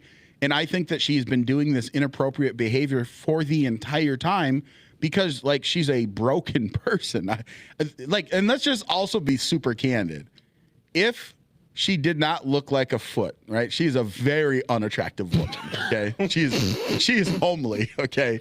If she was a good-looking gal like Catherine, okay, or Grace, probably no one would have complained because it would be like the boss from what was it called? Was it called Bad Bosses or whatever? Horrible Bosses, right? And not Julia Roberts. Jennifer Aniston plays basically a horny boss, right? And she's sexually harassing her employees, right? Jason Bateman, I think, is the guy. Whatever. Point is that if she was more attractive, this probably would go nowhere. But I think what's happening here, okay, is that she is going hard in the paint after dudes and girls, and their significant others are finding out, and they're like, that is inappropriate. And instead of taking the bait and being like, okay, maybe you're a 5 or 6, she's a 2, man. She's a 2. Well, listen, and because of that, she's gonna have to resign because I'm telling you, she's been doing this for a long time, man. Let me Max, before you respond, then I'll give you a second to figure out what you want to say. Yeah, what do I say? I was wondering what the new format was going to be like, coupled with AK Kamara, and I got my answer. You gotcha. Now I know. First off, when it comes to beauty, just like art, it's all subjective. It's all subjective. If you're blind. Different strokes, different strokes for different demisexual folks. It's true. Okay, so one person's you look like a foot is another person's Mona Lisa. So who is to say, right? Okay, Max Reimer, is she in trouble or not? What do I listen? Right off the bat, I had interactions with her at the legislature. We were on Commerce Committee together. Nothing happened. Nothing. I did not observe anything like that. But you're probably right. There's probably some unspoken stories down in St. Paul at the Capitol. That said, all right, if you're a political consultant or PR consultant, you say, we're going to let this blow over because the greatest gift to St. Paul is Minneapolis. And that Minneapolis is going to have another story before the summer ends about some riot or something else going on that they can probably escape under the cover of darkness from the story. That said, in this story that I think you're reading, other city council people are now weighing in on this as well.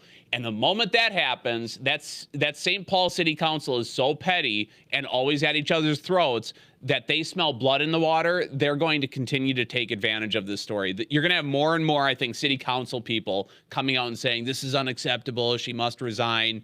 But if I were her, not that I would ever be her, not that I would ever treat my subordinates like her. What are you going to put on your hot dog? Well, listen, I just like a plain hot dog. Okay. All right. Not too big, not too small. But what I'll just say is that Minneapolis is going to have some other story that distracts from this. All right. Catherine, what do you think? I kind of think it's going to blow over. it's gonna I don't blow know. I don't think it's okay. I will say I hadn't heard that there was any kind of touching element to this, which to me is totally different if you're invading someone's space versus just making jokes that are like really bad and not Okay, funny. so just making a note. Sex noises around fellow employees, fine. Just don't touch anybody. Yeah, Okay, I all think right. so. Yeah, I AK. think I would be like weird, but I don't know if that's sexual harassment. Maybe someone just talks to her and says like, "Can you stop doing that?" With the sex noises in the gym, how do we know that she wasn't just having like a tough workout? Yeah. Also, I'm pretty sure she was standing there watching. No, them. yeah. The way that it was reported Paint the picture, AK. is that they're like the cops are working out, right? Yeah. And she goes in and she starts stretching in front of them, making sex noises. Listen, and bending over in front of them. can we just say like these are cops, right? Does anyone feel like this story is not great for cops? Again, because Like, she's cops- ugly, How you I'm doing? telling you, if she was hot, this would not be a story because people would have probably just like done whatever. But I want to say this though, right? And you know this better than us because you are a woman. Women hate women more than that, like whatever. The St. Paul City Council is all female, and they have a female mayor. So I'm telling you, it's going to be claws out. And if they turn on Cowley, like it's game over. Here's my true, honest assessment. I think because of the harassment restraining order, there is a darker side to this of how she's I not. agree. It's not just like the power sex dynamic, because like that's like, oh, girl boss, you go. And they're already trying to like seed the story that like she's just acting like one of the guys, one of the boys. But I think that there's an element where she like threatens people and she uses that power to do untoward things. And that's where I think the real story is. And it'll be interesting because, again, I'm not a journalist, but I understand. And if you're a journalist watching this, there are allegations within the caucus that there were other members within the DFL that made complaints about Kali last year. So they're going to, circle the wagons and keep tight. But I'm just telling you, if you push hard enough and the tide turns, don't be surprised when you start seeing some Democrat officials that are like, yeah, she did some bad things to me too. Well, that could be. I will just say one thing. Evidence to the contrary. They were holding this for a while, right? Oh, This has been for going on sure. since April. So how does that serve them? I think that there also could just be an ulterior motive here by, I don't know if it's the police or who, but Sure. I think there's a couple of things going on here at once. First off, I think people were quiet because it's DFL privilege. You don't want to start tossing 100%. your DFL That's a real thing. cohorts, okay? It's a real thing. I also don't. My understanding is her win was not all that popular. That's my understanding of watching what had transpired. I mean, she beat Melvin Carter. She beat Melvin Carter, Yeah, but there was also, weren't there shenanigans involved in terms of the outreach that she did to particular communities to try to really bring about the turn in votes to bring her in? Because Carter was fairly popular. He was. It was actually a cop issue. So Melvin Carter was more friendly to law enforcement. Okay. And Kali was trying to kind of galvanize like the Democrat socialist type of kind of wing. So my point being on that is that I don't think there was any intent to remove her because of her being an unpopular win. What I do think is happening is that now that the allegations have come out, more people are coming out with further allegations, and you're going to have individuals on the left that'll be more inclined to toss her under the bus for all the other reasons. Yes. I do for a couple of things. First off, Isaac, unbeknownst to him, he has been very hard at work. We actually have exclusive audio of Cowley her making those sex noises as she was watching those fellow government employees. Fluffalo. So I'm sorry, that was the wrong one. I'm sorry. This is actually the one that I was referring to. Oh, very good. Very good. So let's go back to the blaster line, 612-584-4565. Oh, Get your very thoughts good. this morning. Good morning, everybody. Happy Freedom Friday. With Kali Her, when she was in state office, we didn't hear anything about this. What is concerning to me is this was hidden, or the practice was going on when she was in state government, and now she's in local government. It all comes to a head. That's kind of confusing to me, because she all of a sudden didn't just have this type of behavior. How did it get hidden all those years? Well, this goes back to what I said yesterday and what we were just talking about. I think this was one of those circumstances where, and as I suspected, people are coming out going, not necessarily how I worded it yesterday on the show, which was that's just how Cowley is. That's just her. No, now you have people coming out going, oh, so they're stepping up and talking about this? Well, I've got my own story. She made sex noises around me too, everybody, and asked me about, about my breasts. So again, she did not do that around me, okay? Just to be super, super clear. I just want to say, on top of all of this, on top of the personal controversy of the story, St. Paul is also facing like a $25 million deficit as well. Yeah. So not only is this happening, but she can't run a city either. Go figure, most shocking statement of the year, a Democrat is like circling the drain. So Pioneer Press, Frederick Milo, who I personally think he's an awful journalist, but he said back when she was City Hall staffer, sometimes greeted a male staffer with unwanted butt grabs in front of his coworkers, friends, and family more than once, more than twice. As mayor, she asked a female officer to judge her breast, and a longtime friend filed that restraining order. So again, I'm telling you, these journalists are going to start just picking through her frenemies list, and there's going to be people that are going to come out. I don't think anyone in the DFL caucus will probably turn on her, because I think that's a bad look for them. Because then it's going to ask the question, like the blast that came in. Why did no one say something before? And who else? It's because they were circling the wagons. But I'm just telling you, if someone's able to push hard enough and someone has an axe to grind, they're going to find out that, this behavior was happening for a while. Let's turn our attention over to the Mounds View mayor here on the John Justice Show, again presented by American Experiment, and in studio with us on a Freedom Friday is RNC Committeeman A.K. Kamara, Representative Max Reimer, and Katherine Johnson from the American Experiment podcast. You can watch the show at MN Think Tank on X, also YouTube and Facebook, at the Center of the American Experiment, and of course listen at americanexperiment.org or live on the MixLR app. And if you want to leave a comment, you can email john.justice@americanexperiment.org or 612-584-4565. Dunderhead, Mayor Zach Lindstrom. That's what I'm calling him. Dunderhead. This guy's a piece of work, man. He is. He really is a piece of work. I've battled with him on X a few times. Have you really? Yeah, because he's a douchebag. Yeah, I'm telling you. What's a dunderhead? We're about to find out. It's like a dad phrase of like a stupid person. Yeah. Oh. He's just a big bulky lump of dumb. That's what big bulky. That's your podcast title. Big bulky lump of dumb. There you go.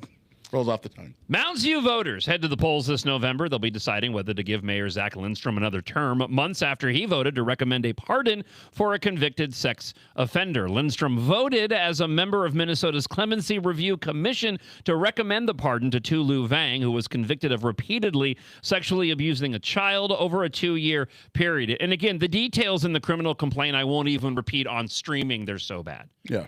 By the way, they're atrocious. Why is the mayor of Mounds View on the clemency board? I have no idea. What qualifies this guy? Walls put him on it. Walls put him on it. Favors, why? man. Favors.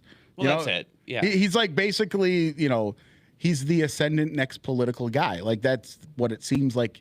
Eventually he'll run for state house. That's a great point. This is his springboard to a higher office within the DFL eventually. Well, here's why he's on the board. He is an advocate for getting people off, because he has had things in his past, and I think he actually got a pardon at some point. He did? Just looking at his he did. No, yeah, he made some really, really horrible decisions in his past, and so now he likes to let other individuals off the hook who made horrible decisions in their past, because we should not be judged on our worst day, according to Dim Walls. So he is partial to giving people pardons and things like that. He's an advocate for this system. What you don't see on this board is anyone who's an advocate for the victim of the crime. So on this board, we have an actual advocate for criminals, and then no one who's advocating for the victim. I mean, that's really insane to me, and I think sad. And yeah, he has no further credentials other than, his background of having committed crimes himself. Well, this goes back to the moonbats. These idiots think that as long as they're sticking it to Trump, it doesn't matter. I mean, that's how deeply deranged dunderheads like this are. Thief Ellison, Dim Walls. This is how twisted and evil they are. They're going to let this guy who repeatedly, it's not one worse day, he repeatedly raped a 10-year-old. Right. And they're going to let him off the hook simply because they feel like they're sticking it to President Donald Trump and therefore sticking it to other Republicans. He was a part of the commission's 4-2 vote. This is according to Fox News. The recommendation ultimately led to the unanimous pardon by the state's Board of Pardons, consisting of Dim Walls, Thief Ellison, and Supreme Court Chief Justice Natalie Hudson. Weeks later, the Trump administration did the right thing and announced that Vang had been deported from the United States after Secretary of State Marco Rubio revoked his legal status. Vang, a Laotian national in Minnesota, just to get everybody back up to speed here on the show, he pleaded guilty in 2006 to first-degree criminal sexual conduct after repeatedly sexually abusing a girl beginning when she was 10 years old. According to the court records, Vang admitted to the sexual intercourse with the victim multiple times and told investigators the girl doing that thing with my fingers should be arrested because she was just as much at fault. My goodness. A 10-year-old. Yeah. Here's the quote that drives me nuts, though, that I want to get your guys' comments on. In writing the comments explaining his vote, Dunderhead Lindstrom wrote, "Very tough case, but the kids not having a father is not in the best interest of society," referring to Vang's children. First off, Vang's a monster. Yeah.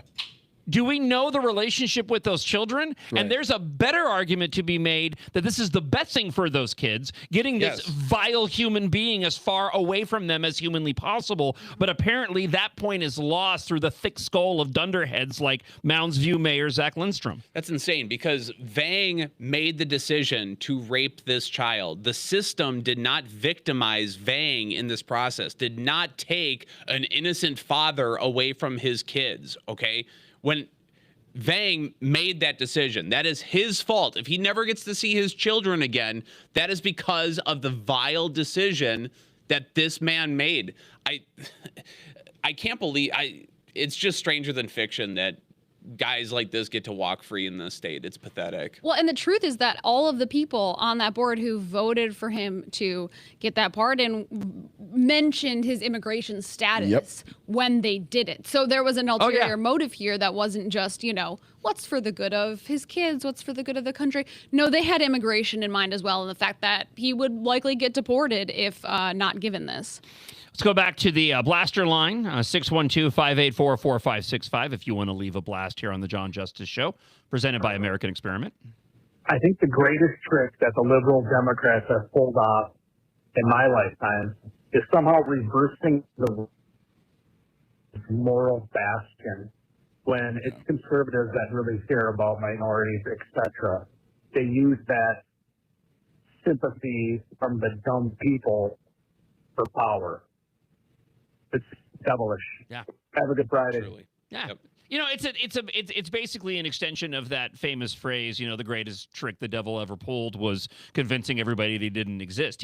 He's right. The way the Democrats have gone and flipped morality when the comment's absolutely correct. It's Republicans and conservatives that truly care about individuals.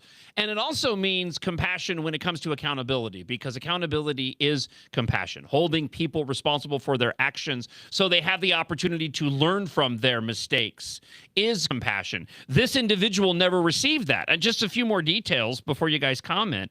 Lindstrom also cited what he described as support for clemency from both Vang's wife and the victim, writing that the applicant's wife supports a pardon and that the victim supports it, according to Fox News. However, as Alpha News previously reported, the victim's letter cannot be found in the publicly released version of Vang's pardon application. Yeah. The Walz administration provided the letter to the media outlets only after the pardon sparked widespread criticism. So this was not a part of the application, as Lindstrom wants to imply.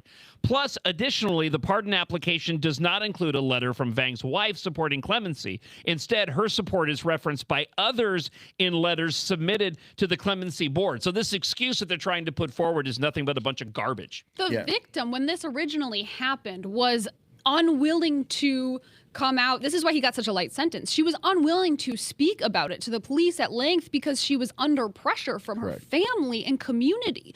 What makes them think that something has now changed and that the letter is not something that's being pressured upon her? I mean, who would ever say, you know, like, wow, it's in the hands of the victim to tell us, but it is our job to have justice in our society, and the victim shouldn't have to worry about that. Justice is going to be done for the crime that was committed against you. Especially when you're talking about a child at 10 years old, right? Like Tulu Vang, I think, was between like 20 and 22 years old when this happened, right? And the truth is, our system is meant to protect victims even when they won't protect themselves. Now, I know that becomes difficult when you're talking about an adult and we're talking about like psychological abuse and things like that.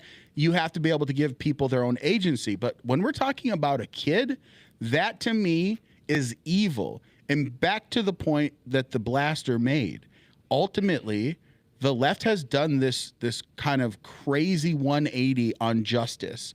And they employ this vision or version where they say, well, on the right, you guys want justice. And we might disagree with what that looks like.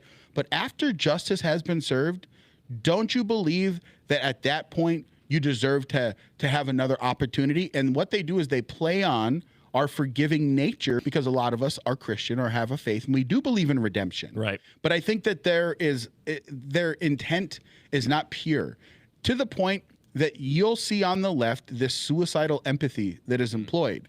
There was just a video that went viral the other day of Nick Shirley talking to a woman in New York who had been sexually assaulted. And she said, I would rather that person doesn't spend the rest of their life in jail, and I don't have an answer of how to do that. But I don't even think they should even go to jail because our jail system is so messed up. And he was like, well, then how do you stop it from happening? Well, I don't really have an answer.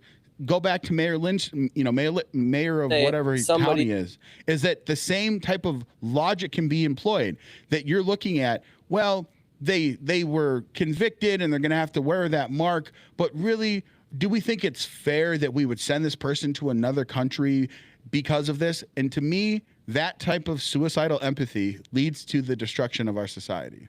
Real quick to that clip that you were talking about, this is the audio. NYU student explains to Nick Shirley why she would let the rapist walk free. Let's just say somebody who has raped a woman. Totally. Would you like them to be out in the street? I think my answer is yes, even though that's a challenging answer to say. My God, no. So if you got raped, would you like your rapist to be out in the street? Oh, like, let me finish, because I have been raped, and they are out in the street, and I'm not sure like them going to jail is a solution to like whatever's going on inside their heart, or even my own heart that like contributed to that experience that I'm having. And I don't want more people to get raped, but I don't know for certain that going into a jail in the United States is going to shift anything inside of their like operating system so that they'll make a different choice again. Wow, well, thank you guys so much for your time. And is there one last message you'd like to give the people about the rise of communism or freeing the people inside the prisons? Just like free yourself from the own prison in your heart, and then maybe we can. You know, there was a time in the past where you would hear commentary from a woman like that, and you wouldn't understand what's going on. That's somebody who had a hard time coping with the rape and now has a level wherein they actually go and blame themselves partly for it, and therefore they express this ridiculous amount of sympathy to the individual who was essentially a monster. I mean, there was a time when you would look at that and you would go, okay, you need to go and seek some professional help, because obviously you're dealing with something psychological based off of what had happened, what's happened to you, and it's clearly affecting your opinion on this issue. But now we don't do that. Now we just go, oh, well, look at how sympathetic she is, and look at how understanding those on the left are. It's truly frightening. Yeah, well, and think about this in the context of the victim we just talked about. Again, this is why we don't put it on the victim to say, well, what should happen, to this person? No, we take over as the state and say, we we will execute justice. It's not on the victim to decide, what happens. We have a standard and it needs to be held, but it's because of things like that, exactly like you say, John. It shouldn't be on the victim. And they put it all in the victim's hands and probably made her feel even guilty or forced to react a certain way. And the crazy part is that she expresses a value that I think is very prominent among the left. They actually think that the purpose of prison isn't to remove people from society so they don't harm other people. Like, that's like the main purpose of prison. Right. It's not to rehabilitate them. Rehabilitation has become this thing where everyone's like, well, what do we do when they get out? I'm like, personally, I want to make prison worse than it is now. I want it to be the most uncomfortable thing you've ever experienced. And the reason that you don't want to go back is because you don't want to experience living a hellish amount of confinement. If people want to find redemption, that's a them issue. You should be able to provide them resources when they get out. But the idea that like, oh, are they going to be better off? How are their hearts going to be? No, we just don't want them to rape more people. That's why they're in prison. We don't want them to steal from more people. We don't want them to shoot more people. That's why you're in prison, so you can allow the rest of society, our justice system, to continue to operate without these criminals out on the street. And the left don't believe that. They don't believe that people should just be removed to stop hurting other people. I have a message from a friend of the show. One of my favorite friends of the show, by the way. She's a wife and has really great taste in men. I just want to say that up front. Oh, yeah. Okay. Her name's Melinda. Interesting. Her name's Melinda. She texted me and she said, there's an entire generation that was raised with no consequences at school or at home, and also Dems don't care. She's absolutely right. I mean, this is an extension of that no consequences movement that has taken place among our younger generations that have been indoctrinated in our public school system, wherein they cannot comprehend going and holding somebody accountable for their actions because they've been taught for so long that, for example, individuals who come into the country illegally aren't actually doing anything wrong. Right. So it's a fantastic point from an incredibly bright young lady. According to court records, by the way, just to make matters worse, Vang got married to the victim's sister. What is going on? Just to add insult to injury and all this. Deep traumatic events happening in this family and in that community. And oftentimes when we talk about immigration, we will explain that if you don't assimilate to American culture, that's a bad thing. And this is a prime example. If you remember, during Metro Surge, when you had ICE going after all of these convicted sex offenders that were in the Hmong community, there were pieces that were written. They're like, well, you don't understand culturally. If in your culture you allow children to be raped and married away to adults, your culture is awful. And if you want to practice that, go to countries where that's already the practice. Correct. In America, we don't do that. So that's not an excuse.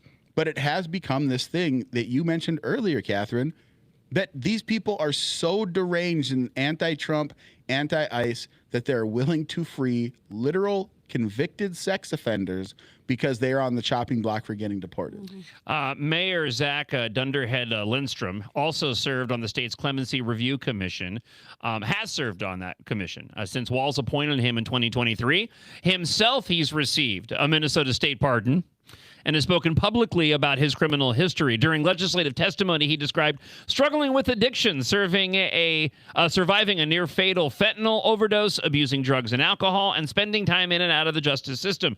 He has credited his pardon with giving him a second chance, restoring his civil rights, and ultimately allowing him to pursue public service. Listen, that's great for you, dude, but it doesn't give you justification for pardoning this monster, because that's what this individual was, a monster. And that's the whole point of the board, by the way, the Clemency Review Commission that was created by the state legislature under the trifecta, the Democrat trifecta. Yeah. Go back a couple of years before that.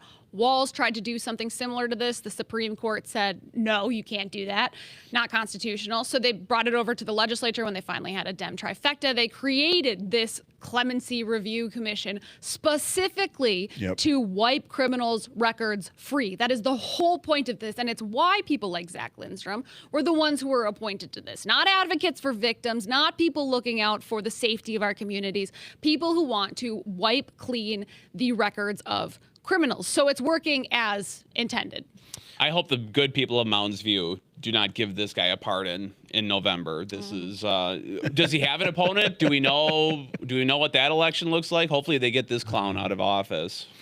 We have a comment from another friend of the show, Scott, along those same lines, Max Reimer to 612-584-4565. Here's a blast from Scott. Lindstrom here. Here's a great idea. Why don't we dump the sexual deviants right smack in the middle of Minneapolis, right next to the bathhouses? And that way everybody can be happy. Everyone wins. I would encourage everybody, when you have a chance, head on over to, it's probably one of the few times I'll send you here. But MinnPost has the piece, and also at the Minneapolis Times. But I read that editorial from an individual who formerly worked in the sex trade.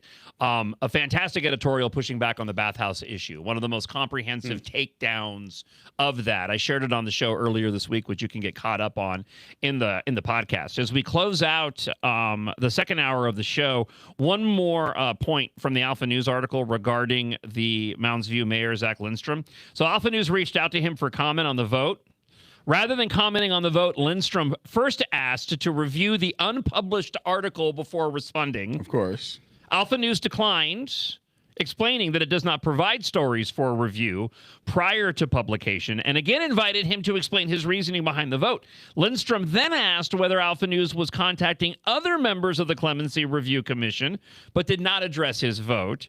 After Alpha News again invited him to explain his decision, Lindstrom responded by citing Minnesota's pardon-sealing statute and referred additional questions to the Clemency Review Commission executive order. He did not explain why he voted to recommend clemency for Vang. What a flippin' coward. You're going to put out a vote like that? Stand by it. Stand by it, dude. Do an interview. What are you afraid of? If you stand by your vote, and you think this was the right thing to do, then what the heck are you afraid of beyond the fact that you're running for re-election and, you think it might hurt your little dunderhead chances? And here's the aspect. You, again, mentioned this point earlier, Catherine.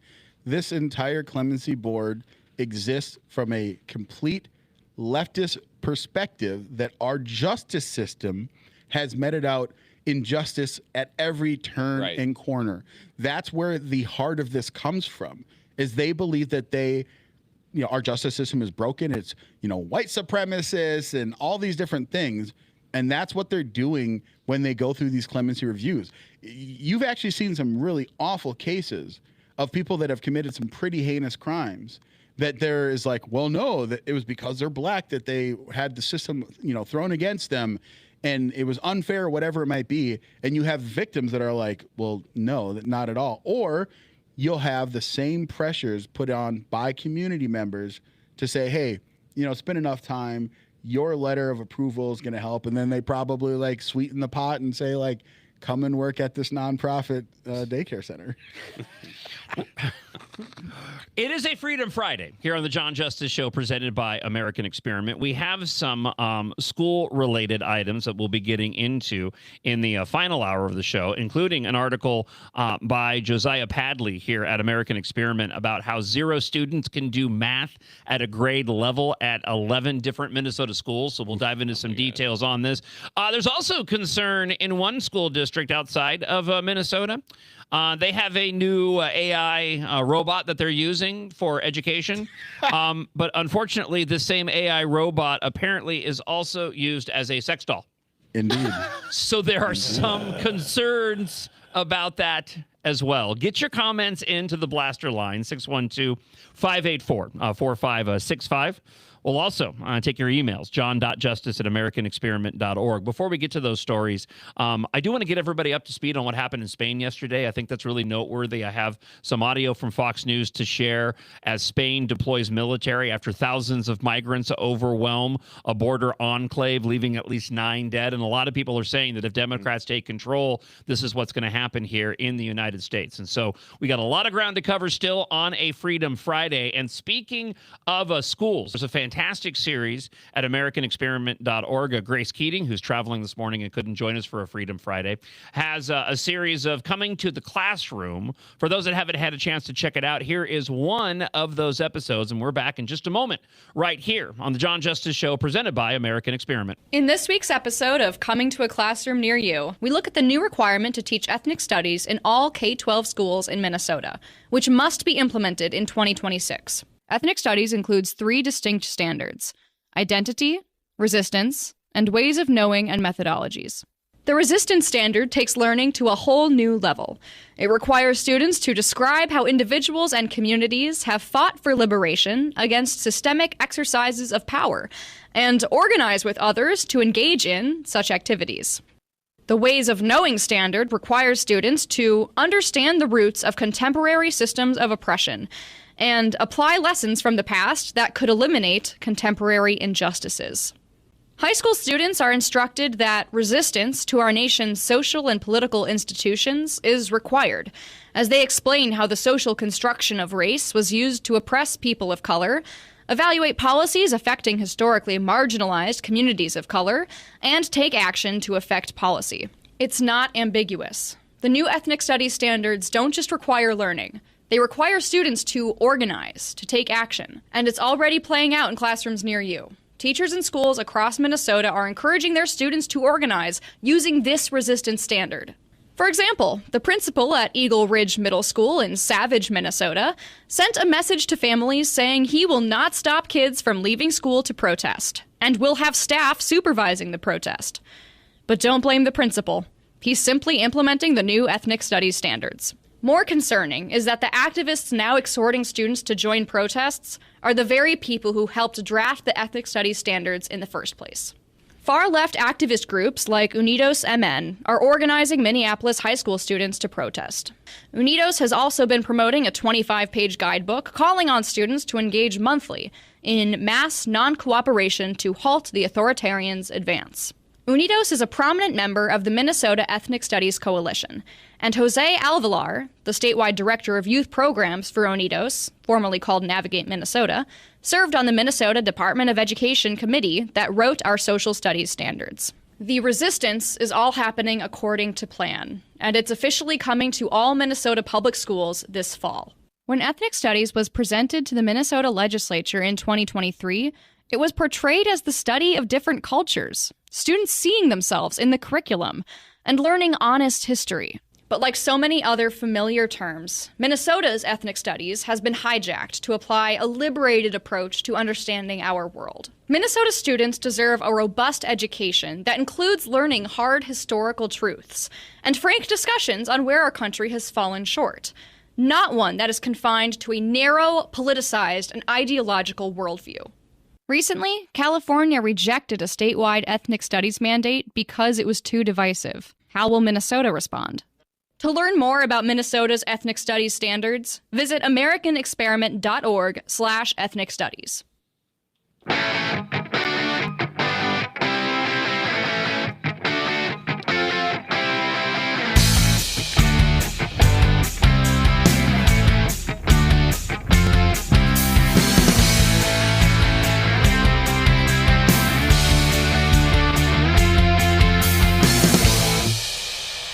It is the John Justice Show presented by American Experiment as we head into hour 3 on the launch week and return of Freedom Friday here on the John Justice Show, of which everybody was patiently awaiting and anticipating. Of course, my name is John Justice, and joining us in studio from American Experiment, Center of the American Experiment and the American Experiment podcast, we have Katherine Johnson. Good morning.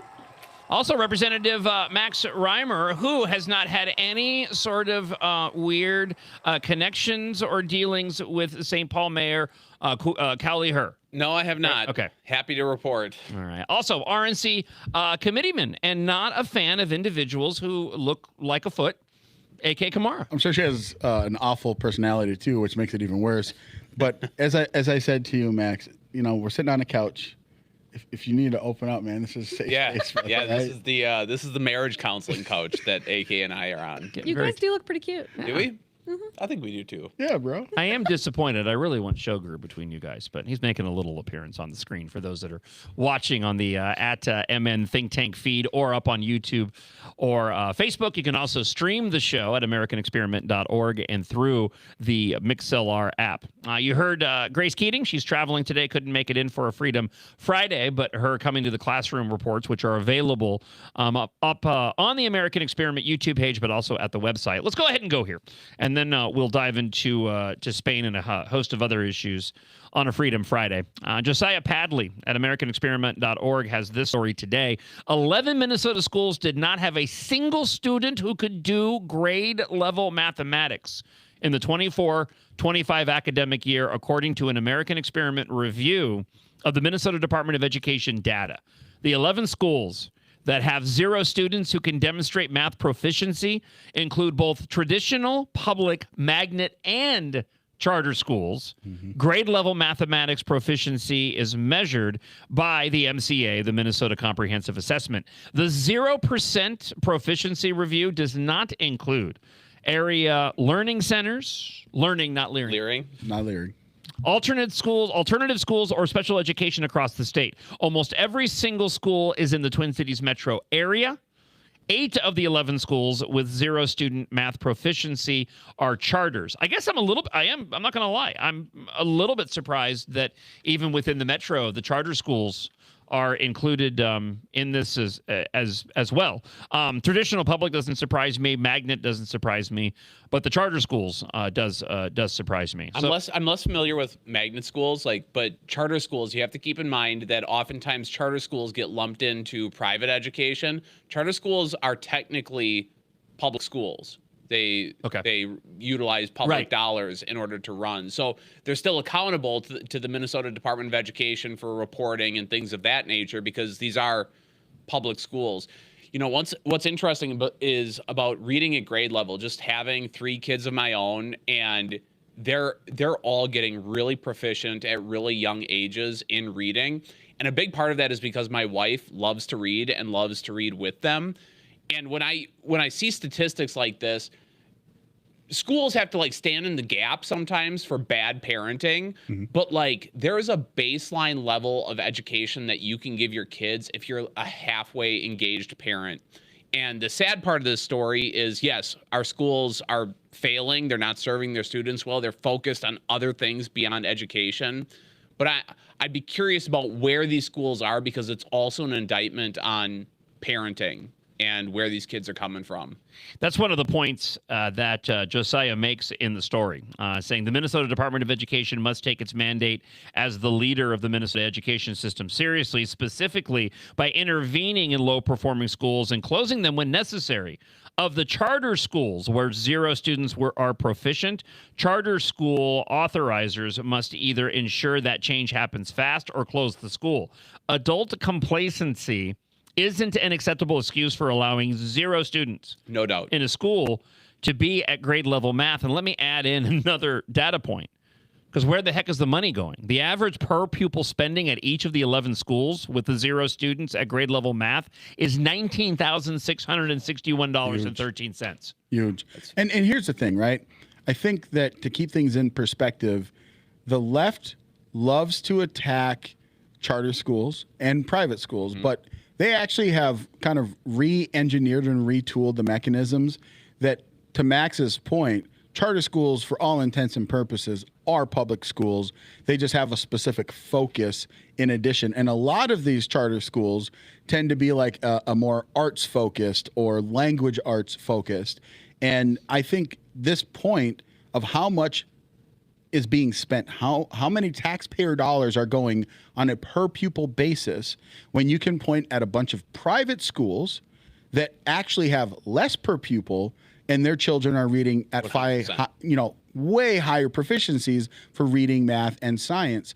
And so ultimately, it is an indictment of the system that clearly something is wrong within the public apparatus and even in the charter apparatus where you're seeing these huge deficiencies. But the answer from the left is always going to be throw more money at it. Yep. And I'm telling you, they'll weaponize and they'll try and spin this story to be like, well, look, there's only this many public schools. It's these charter schools. And it's just, again, the left, they never let a good crisis go to waste. Well, and one of the things we've seen with these charter schools is they've been used to create schools exclusively representing some of the like ethnic enclaves in Minnesota. So you look at, President Trump got some flack for tweeting that video of the children in elementary school singing. They were all young Somali kids. The little girls were in hijabs and they were all singing. That was a charter school that has basically exclusively a Somali population. So when that happens, you can find I think it was even the New York Times that did a number of years back, a great investigative series into a charter school in the East Coast somewhere. But it was basically a majority Muslim school that had begun to teach kids that girls should not speak up, that girls should wait and be called on, that boys were going to be called on first and then the girls could come out. These kind of things that made sense, I suppose, in their culture, right? But are not American values and are not okay to be teaching kids in a school. And I wonder how much of that is happening here in Minnesota in some of those charter schools. Maybe they are learning how to read in a different language that's not English. Maybe there are things that they're being taught that aren't really in line with our values here in America. And that kind of thing only goes to make assimilation more difficult and cause tensions between races and cultures. And when I hear a story like this about how you have these certain charter schools, and it sounds like there's public schools in the mix here as well, but in particular charter schools, this feels like the next frontier of fraud to me, right? When you are saying that you are a school providing this service, and in the case of charter schools, you're still reliant on taxpayer dollars to operate. But when you have a product that you are producing no kids who can read at grade level, I automatically, what triggers in my mind is the question of what's actually happening in the school. Right. How many students are actually coming to school? Yeah. Are you lying about attendance? Because we've learned from these food centers and from these daycares that people who are willing to commit fraud are willing to lie about attendance and things of that nature as well. So the bummer about that is there are some really great charter schools in Minnesota that are doing incredible work. I have a few up in my district. But when I hear about a statistic like this, because they're mandated to actually take these MCA tests, the first question in my mind is what's actually happening here? Well, and AK, you made the point at the beginning of the conversation. And first off, to Max, to your point, you're right. What in the heck is going on inside of the schools? What are they spending their time on if they're not learning any of this, and how many of the kids are actually there? But to AK, to the point you made earlier, they're never, as I say often on the show, we're never allowed to have the right conversation to go and address the issue. They're going to look for excuses. They'll never go and look inward and be like, hey, it's our fault. It's our problem. And we need to completely and make a wholesale change to the way that we're educating the kids. They'll never, ever go and do that. I mean, that's an extension of what we are dealing with in society when it comes to just the divisions between the left and the right, Trump derangement syndrome. But this extends far beyond that, because we've been dealing with this issue in public schools forever, where they simply refuse to go and properly identify the problem that's driving these horrible student education outcomes. Did you see, John, that on this list there is a school where no students have been proficient in math since 2022? So that's 2022, 23, 24, 25, and now... Yeah. So that's 4 years. The name of that school also has the highest per pupil spending on the list, but the name of that school is Wellstone International High. Oh, yeah, that makes perfect sense. So there's a legacy for there's a legacy of the left. Your kids won't be able to do math. Send them to this school. They're going to be social justice warriors. They're probably learning how to be activists. Yeah. That's what's happening there. Well, you know what? Maybe these Twin Cities metro schools need a humanoid teaching assistant to help them out. Maybe Might as well. Maybe they're spending $19,000, almost $20,000 per pupil. I'm sure they can get a couple of 30 at Wellstone. You can get a really good AI robot for that. And do all $30,000 per do all pupil kinds of at that stuff. School. Yeah. That's an insane number. I bet Cooley Her would want to borrow the robot. A New York school district has put the rollout of a humanoid teaching assistant, speaking of which, from the Daily Wire, on hold after parents and teachers raised concerns that its manufacturer is affiliated with a company behind doing that thing with my fingers, hyper-realistic sex bots. Okay. The Salamanca City Central School District purchased the Realbotics robot named Sally. Yep, Sally. I had a cat named Sally once. It's a black cat. It was a Nightmare Before Christmas, for those that are wondering the reference. That Realbotics robot named Sally, $57,590 to assist 11th and 12th grade coding, robotics, and artificial intelligence classes. The stationary humanoid robot. Oh, that's no fun. It's just gonna sit there. Just sits there at the desk. Even at Chick-fil-A, they zoom around. Yeah. I don't know. You guys seen I saw a picture. I think maybe it has like a torso and arms. That Oh, move. definitely it's torso. It's just they make it not movable. It could move. Okay. But they just don't want to attack. How's this children, robot doing probably. sex work if it's not moving? Well, you do the sex work to the doll. Yeah. All right? That doesn't I think that says more about you, Max. The stationary humanoid robot has silicone skin and long brown hair and can move its upper body. Okay, there we go. I had to go a little further. Make facial expressions as well, just like Cooley her. The project, however, drew backlash after parents and teachers learned that the Realbotics is affiliated with Real Doll, a company known for manufacturing AI-powered sex dolls that it builds as the world's most advanced sex robot, according to ABC News. Wait. Are you mean to tell me that we're actually going to care now on the left? I'm just going to put this on the left. Yeah. We're going to care now on the left of what of who companies go and affiliate themselves with? Yeah. I mean, the left usually never gives a rip about any of that. I mean, this isn't an actual sex bot. This is a teaching bot, but they just don't like the fact that they also make, sex bots. Oh, okay. Especially in school, they're actually... Come give me a Okay, break. so the robot teacher is not moonlighting as a No. sex worker. Well, when Janitor Willie after hours. That's you got a lot. Okay, You got a- Janitor Willie. You better put that. You better. Hey, Mrs. Robinson. Hey, Sally. Yeah, you should. Those kids are real tough, weren't they today? They probably have some of your stress. There's a movie in here somewhere. I think it was the third Terminator is what you're thinking of. The female one. But is the janitor a person or a robot? Well, It's a person. Oh, it's a person now. Person that doesn't care that Sally's a robot. They got to lock Sally up when the day is done. Yeah, no. Put her in with all the student items and the lost and found. Lock her up at night, or else. Yeah, Gets weird. The cleaning crew is gonna.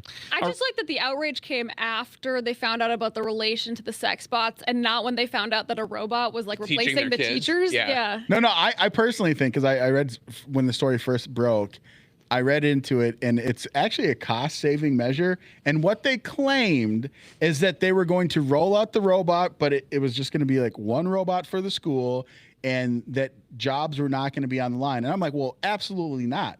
If you find out that you can make a one-time purchase of an AI robot, and what you basically find is that the kids' test scores, let's say that worst case scenario, they don't go up, you're going to save a lot of money not having to pay a physical teacher. I mean, the kids are going to be able to abuse it all they want, and at least you won't have, like, kids wilding out. Like, you'll see those TikTok videos, like, going up to Sally and slapping her around or whatever. But ultimately, I think that the teachers' unions were trying to find any reason to push back, because this is what I think is going to happen. Like, teachers, and this is not all teachers, of course. I know plenty of amazing, great teachers that work in public schools as well. But I think that there's a lot of awful teachers, and basically a robot could replace your job. I think that says something about maybe the caliber of teachers we have in our school districts. So the New York State United Teachers president, Melinda Pearson, There it is. said a robot built by a company associated with sex dolls has no business in our classroom. Yep, of course. Parents, aka to what you were mentioning, also questioned how the students' personal information would be collected, stored, and used if they log into the robot. Careful with that language. Which was designed to provide. It's a good wienering. What you doing over there? Just log it into the robot. Get into the robot. So just hard logging in. Designed to provide individual tutoring and support. So we need to capitalize on this story, because in the world that we live in right now, with the amount of sexualized material that is being made, I'm going to take it serious for a moment. Yeah. Despite all the wienering, with the amount of sexualized material that our underage, children in this country have been exposed to within our public education system, right? From the books to the LGBTQ plus material and the like. This runs completely counter to that. This is not a bot that's a sex bot. It's not what it's designed to do. Sally is a completely separate robot. This company just happens to also make those. They're not in the classroom, and yet this is suddenly a bridge too far for these individuals. Yep. And I think it's to your point, AK, the fact that the real story here is the reason why they're pushing back is the replacement of potential teachers, and it's the union coming down on it. But this is completely hypocritical to the left's stance right now relating to the indoctrination that they have allowed to happen inside of our public schools. Pick a standard already, right? Yeah. Just pick a standard and go with it. But the left refuses to go and do that. No, because all they care about is power, and especially to the left as their newest iteration of how much they've embraced this leftist socialist paradigm and communist paradigm. There is no truth but power to these people, and so they will flip on any issue, any topic, 100%. and then they'll try and galvanize or play on people's kind of general attitude towards a thing, and they just weaponize it. That's what the left has gotten really good at doing. So it's never ever about the issue. It's just about the revolution. Whatever can put their ideas in power, they will be on any side of any issue, and that's just what they do. We had a great blast that rolled in from a friend of the show. Again, 612-584-4565 if you want to leave us a blast and comment on what we're talking about here on the John Justice Show, presented by American Experiment. Good morning, John. I worked with the school district on some other peripheral projects and was looking through the budget, and what I found most interesting is a good portion of the money that goes to the schools is actually to cover health care and 401ks or retirement plans for retired students. So school districts that are very old, that have a lot of people who have retired from their system, usually have a higher number value to their pupils just because they have to cover a lot of staff that's no longer in the district. The other thing is, too, is that so much of the money is given to the school districts based off of kids that are in the specialty programs, like specialty reading and stuff. So there's no incentive for the school districts to get those kids out of those programs. Right. They want to keep them there so they get the money. And my daughter was a victim of that, and I took her out and had, basically special tutors and stuff. But if I would have kept her in the school system, she would have never read at reading level, just because the school district gets money from the feds as special programs. Thanks a lot. Have a good day. Yeah, thank you so much for the insightful blast. I greatly appreciate it. And teacher pensions, she's totally right on that. Touchy subject, but teacher pensions are a huge cost. What do we do? What do we do? How do we tackle an issue like that? They only keep growing them is the thing. I mean, Max, you probably know more about this, but in the legislature, there was all kinds of stuff going on in this last session to try and increase and tie it to inflation, I believe, even more so, to increase the amount these teachers are getting through their pensions. Yeah, that happened 2 years ago during there was kind of a big pension bill that had to do with public safety and a couple of other things too. But yeah, it's a tough thing because at the same time you want to retain and keep talented teachers who actually care. The problem with that, and I'm discovering this in a number of different facets of where I serve, is that I think it was FDR who talked about public servants not having union representation. Like, that actually flies in the face of what public servants are, and most teachers are public employees. So you run into this problem where you want to keep and retain talent. I don't want a robot teaching my child. Like, as a parent, right. I don't want that. I think that's disturbing, and I think that there's an element of human connection that needs to happen in the classroom in order for students to succeed and thrive. So you want to be competitive. You don't want to lose teachers to other states. You don't want to lose your teachers who actually care. But the reason we're even having conversation about robots is because, like this school, the Wellstone School, where none of these kids can actually read at grade level, it's like, what are we paying you for? Yeah. We have a blast that rolled into 612-584-4565. I think the parents would object to that robot being with our kids if all of a sudden it was somebody took AI and programmed Mayor Herr's voice into it, and with some of those strange noises that she. Oh, very good, very good. You know what's crazy though? When you actually look at the problem that exists within the pension funds, right, of all of these school districts, I 100% think that people that decide that they want to teach our children should be taken care of. However, two things can be true at the same time. Clearly, our system is propped up that rewards poor teachers. And I know that there's teachers that will say, it's not our fault if the parents don't do whatever. And I'm like, well, you have to find a way. Like, you're going into a profession, and if you're saying it's not my fault, that's the kids' parents, then you need to find a better way to work within the school district. But the problem is, and we mentioned this already, it's the unions. These unions don't actually care about teaching children. They care about political power. That's one of the biggest things that they care about. And secondly, they care about pushing their ideology. And so you'll see, and you've probably recognized a pattern going back to COVID.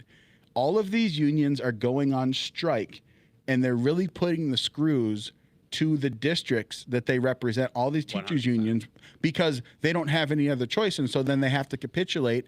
And then, suddenly there's a huge budget shortfall, which was being projected. American Experiment did a bunch of pieces on it last year about all of these projected budget shortfalls. And then conveniently the ICE surge happened. And then so student enrollment dropped more because clearly we have a lot of illegal aliens in Minnesota, and their children were pulled from the districts because they were running away back to their home countries or being deported.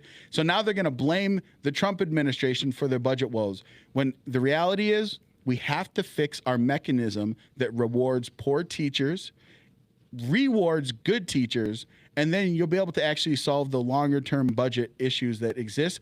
But also there's a lot less people. And the replacement rate is lower. Yeah. So as much as it's awesome to have a pension or the idea of a pension, they're not financially feasible in the long run. So you have to find a better way of converting those to something else, because at the end of the day, you can't make money out of nothing. I fully understand that what I'm about to say is probably the You're most fascinating to talk to. comment that I could make this morning regarding this, but we've gotten too clever. We've gotten too cute with our education system. We're actually doing too much. We need to really just pull it all back and just drive home just the basics. Just start from the ground up, reading, writing, and arithmetic, real true history, and just get rid of all the ancillary gobbledygook. If that means that you shortened the day to focus just on that because you don't have a lot of outside activities, do that until we have the quality of education and our tax dollars being spent appropriately. And then once you get it back to that baseline standard over the course of a couple of years, then start adding on all of the fun stuff later on. But that's what I feel like the education system needs, is just a top to bottom restructuring back to just straight up, let's just do the core basics to make sure that our children are ready when they leave here for just everyday life, because right now they simply are not. Yeah, and then they prioritize things like SEL and these like you say, cute little programs that are actually really insidious and creepy. I do not want any teacher teaching my son about his emotions. Like, let's leave that to the parents, maybe. Yeah. Like, Yeah. you know, I don't need that input. What I do need is, help teaching him during the day math and reading and things like that. So, yeah, I completely agree, John. Just getting back to the basics would be huge, but I think the teachers' unions push things like teaching kids about activism and, their emotions and stuff that really benefits them and their power grab. To give you a sense, like AK had mentioned it before, but power being the point, right? One of the most depressing parts when I'm in session is when I've served on Education Finance Committee, and the most depressing parts are when you have Education Minnesota come in and testify against a specific bill or a specific initiative.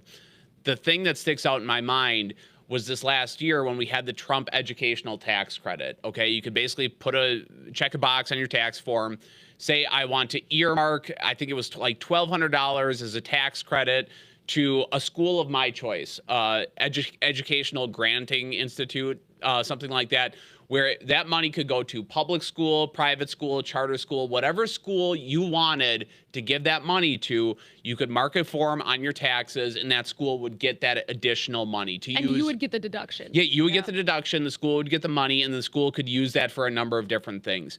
Well, Education Minnesota came in and testified against that bill. Yep. Even though it included public schools, and their basic thing was, we are testifying against this because it'll decrease the enrollment in public schools, decrease teacher funding, in public schools and basically take money away from our teachers in public schools. And when they did that, what just became so crystal clear, and every DFL representative fell in line, repeated the same anti-Trump talking points. What stuck out to me was like, wow, you really don't care about the kids. Nope. You really, really don't. The only thing you're prioritizing is public school enrollment, not for the sake of we need more kids in public school because they'll get the best education. The justification was we need more kids in public school so that our teachers can get paid in public school. Yeah, they should be happy that there's going to be more private money under this program going to schools, more money in general. But they're not, because some of it might go to private schools. Meanwhile, in other states that are run by Democrats, they did opt into this program, and their kids are going to benefit from Virginia it. But here did. in Minnesota, New York did. Michigan, Colorado. You had these other states that are blue states that were opting into this program. And I think just the most jarring part of it was listening to these DFL representatives, this DFL testifier from Education Minnesota, and going, wow, the point is not educating our children. The point is accumulating power and paying off the people who make this whole liberal system go. It almost felt like this overt kickback. Oh, yeah. Where Democrats didn't even know. They did not even know why they were opposing it. They truly had no coherent or cogent argument against it. It was just basically, we're going to stick it to Trump and the union needs to get paid off. And they were being like that explicit about it in their testimony. Wrong Track, Minnesota. There are a series of points, irrefutable, available at AmericanExperiment.org that you can go and check out. I would encourage you to do so. We've been allowing the candidates, when they come on the John Justice Show presented by American Experiment, the opportunity to pick which one they want to address. But I just want to point out, for the sake of our conversation right now, on that list is that kids in Mississippi can read better than kids in Minnesota. 55% of students can't do math at a grade level. And of course, as we've been talking about here with regard to these schools where 0 of them are proficient in math. Let's put a period on this conversation. A friend of the show, Patrick, left us a blast. 612-584-4565 is the phone number if you want to leave a comment. And you can email me, john.justice@americanexperiment.org. Hey, John, you back up and running in Freedom Friday. One of the largest things with kids not being able to read or do math at grade level is that schools are passing kids from grade to grade when they have no business moving on from a grade. If you can't do math or read at grade level 2, you stay in grade level 2. You stay in the second grade until you can pass. Yeah, and that would force parents to do the job as a parent as well. Of course, you can create social justice warriors, but that is a huge reason why we have these. Yeah, and we're going to be feeling the ramifications of this horrible education system that we currently have for years to come. Highest graduation rate this year, I think. Yeah, right. That's another thing. Yeah. Tim Walz and the Democrats have the audacity to talk about how high our graduation rate is when all these other statistics exist. It's like, who are we putting through the system? How are we preparing the next generation? Yeah, they don't care. So you may not realize it. ICE is continuing their deportation efforts. The media has simply just gotten bored with covering it, apparently. Fantastic. And as a further example of how, these deportations take place, these arrests take place all across the country, they continue, and there's no controversy whatsoever.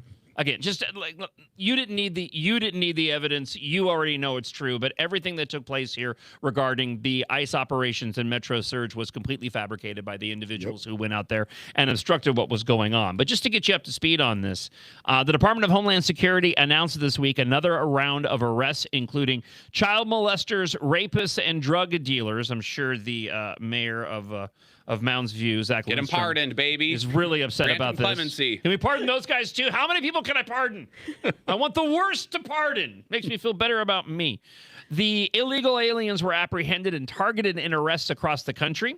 The DHS and this new program highlights particularly egregious criminal illegal aliens apprehended by federal authorities. It is called the Worst of the Worst program, or WOW. I love it. Wow. We got a lot of wows. I'm down with wow. with the wow. I just like saying wow. Just yesterday, ICE arrested child molesters, rapists, domestic assailants, and other worst of the worst criminal illegal aliens, according to the Assistant Secretary Lauren Biss to the Blaze News on Wednesday. While sanctuary politicians continue to release dangerous criminals onto their streets, our brave law enforcement will continue to risk their lives to arrest these heinous criminals and make America safe again. And then it goes into the list of the crimes that these horrible people went and committed. A disturbing story that I want to couple with this, though, broke overnight. You may or may not have seen the images, but Spain has gone so far to deploy its military to the North African enclave of Ceuta after thousands of migrants overwhelmed the border of Morocco, resulting in at least 9 deaths. The surge is one of the largest since 2021, prompted by a major security response as officials scrambled to contain the crisis. The cause of the sudden increase is unclear, though a recent Spanish Supreme Court ruling limiting the immediate return of migrants is a possible factor. I have a clip here from Fox News to get everybody up to speed on this, but one of the things, and I think they address it in this, is when you look at the group of individuals that are rushing in, we're not talking about mothers. Right. We're not talking about children. No, we're talking about young, able-bodied men that are seeking, to go into another country to take advantage of everything they want to take advantage of. And also, people forget, once you get into these other countries, you hop on any of these trains and you can pretty much go wherever you want. People have a real contextual, in my opinion, I know I did, the context of Europe is kind of, I think, out of the headspace of individuals. Like, I've been following F1. Sure. And F1 travels to all these countries, right? I'm like, how are they traveling to all these countries every single... Driving 40 minutes. Every single week. And then I went and looked at the map of comparison. I'm like, oh, it's literally like going from Minnesota to like Iowa. It's like next to nothing. And in the EU, countries, if you get into one, you're good in all. You're good to go. Yeah. Before I play this audio, though, any thoughts on what we're seeing with this story that was grabbing headlines yesterday? And as I mentioned earlier, a lot of people are looking at this as a harbinger of doom if Democrats were to take over here in the country again, and what would happen here in the United States. Yeah, I think politically people have a very, very short-term memory. And you've started to hear a lot of people, regardless if it's Iran escalation, de-escalation, looking at some of the economic numbers, people are like, oh, are things really that good with Trump? This is a good reminder of this is what our border looked like. Yeah. On a regular basis. I mean, tens of thousands of people passing through certain, Eagle Pass and things like that. So I think that's why this story went so big, is because it's like we need a good reminder that if Democrats take back power and they have the ability to open up the border, this will be our border on steroids. And that's kind of my just initial thought. The second thought is, man, like Europe is cooked. Like they're so done. Whether we're talking about their judicial system in all these different countries, Spain is overtly basically Marxist and communist. Like they don't have a country, man. I mean, like this is what they've wrought, and I honestly don't feel bad for them because this is what you voted for, man. This is the type of people that they put into power. These socialists and communists that don't believe in borders. So yeah, that you're going to have your country taken over by a bunch of immigrants and migrants. Go ahead. And go a little bit further down the line. Look at what happened in the UK. You had all of these men come into the country, particularly men without women and children, and you got rape gangs going after vulnerable young girls. So it's not like we don't know what can happen when we allow these policies and these things to take place. We know exactly what can and will happen because it happened in the UK, and to this day, people are not even taking it seriously. Real quick, Max, just you know who's probably a big fan of rape gangs is the Mounds View Mayor Zach Lindstrom. He loves them. He had the opportunity to pardon all the rape gangs that he possibly can. Max, sorry, I didn't mean to cut you off there, my friend. I was just going to say, like, to the extent that it's happened in the UK, what you saw in Ireland after that attempted beheading was riots on the street. Okay.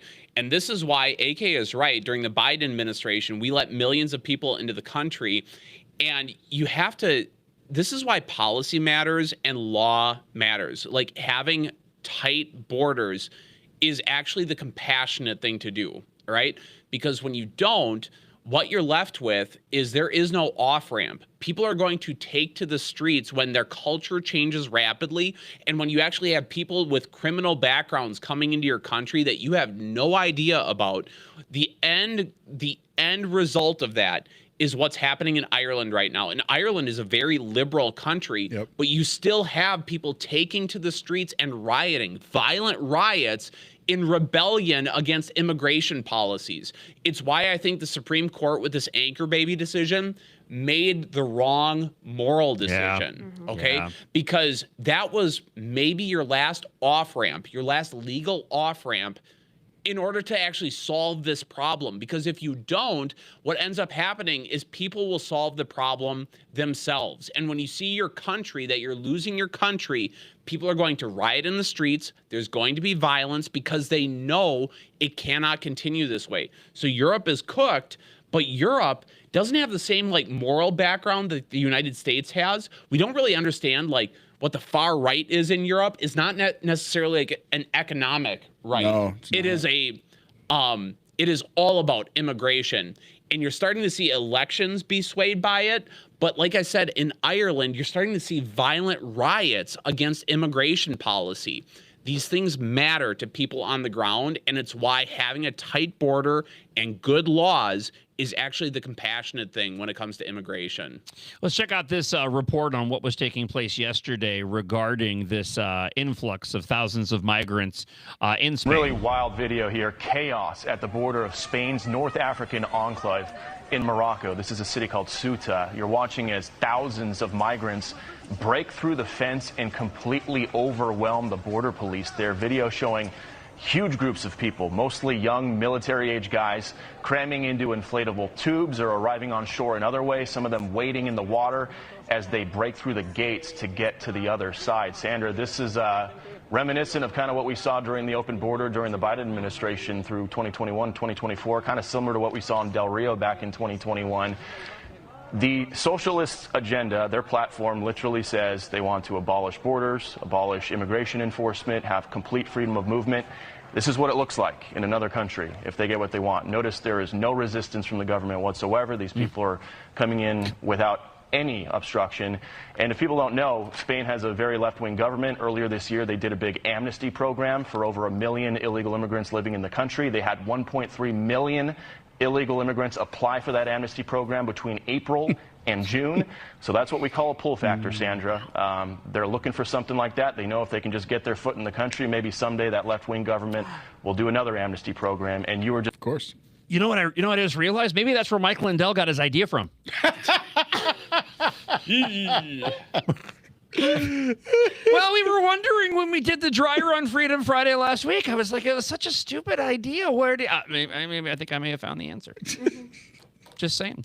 We do have a comment that rolled in, 612-584-4565, a blast.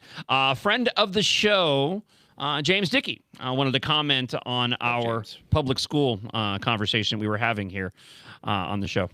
Hey, guys. Happy Freedom Friday. This is James Dickey. I just wanted to follow what Max said about President Franklin Delano Roosevelt talking about public sector unions. Exactly right. The public sector unions, especially the teachers' unions, are the problem. And the quote from FDR actually says this: "The process of collective bargaining, as usually understood, cannot be transplanted into the public service." And then he said, "The strike of public employees manifests nothing less than an intent on their part to obstruct the operations of government until their demands are satisfied. Such action, looking toward the paralysis of government by those who have sworn to support it, is unthinkable and intolerable." Yes, big time anti-labor guy, FDR, right? Yeah. Have a great day, guys. Yeah, that's FDR saying that. Right. Yeah. Isn't that incredible? That's wild. And we are reaping that every single day in Just Minnesota. wild. I could name off half a dozen situations right now where we are feeling the full effect of that. So let's go here. I have a story by Dino Winter in the Minnesota Star Tribune. Oh, good. Keeping the theme of Good old Dina. of immigration. Right. Some Minneapolis City Council members, they wanted to pass a $300,000 federal $300,000 federal grant to modernize the police department's bullet tracing system. Okay. So they wanted to pass on this. It helps to solve gun crimes. Okay. not very controversial, but because the program references illegal aliens in the federal notice about the grants. Oh, yeah. So you have this grant, $300,000. I'll let you know what it does here in just a moment. But they wanted to pass on it because just the language in the program mentioned illegal aliens, and that was enough for them to not want to take advantage of this.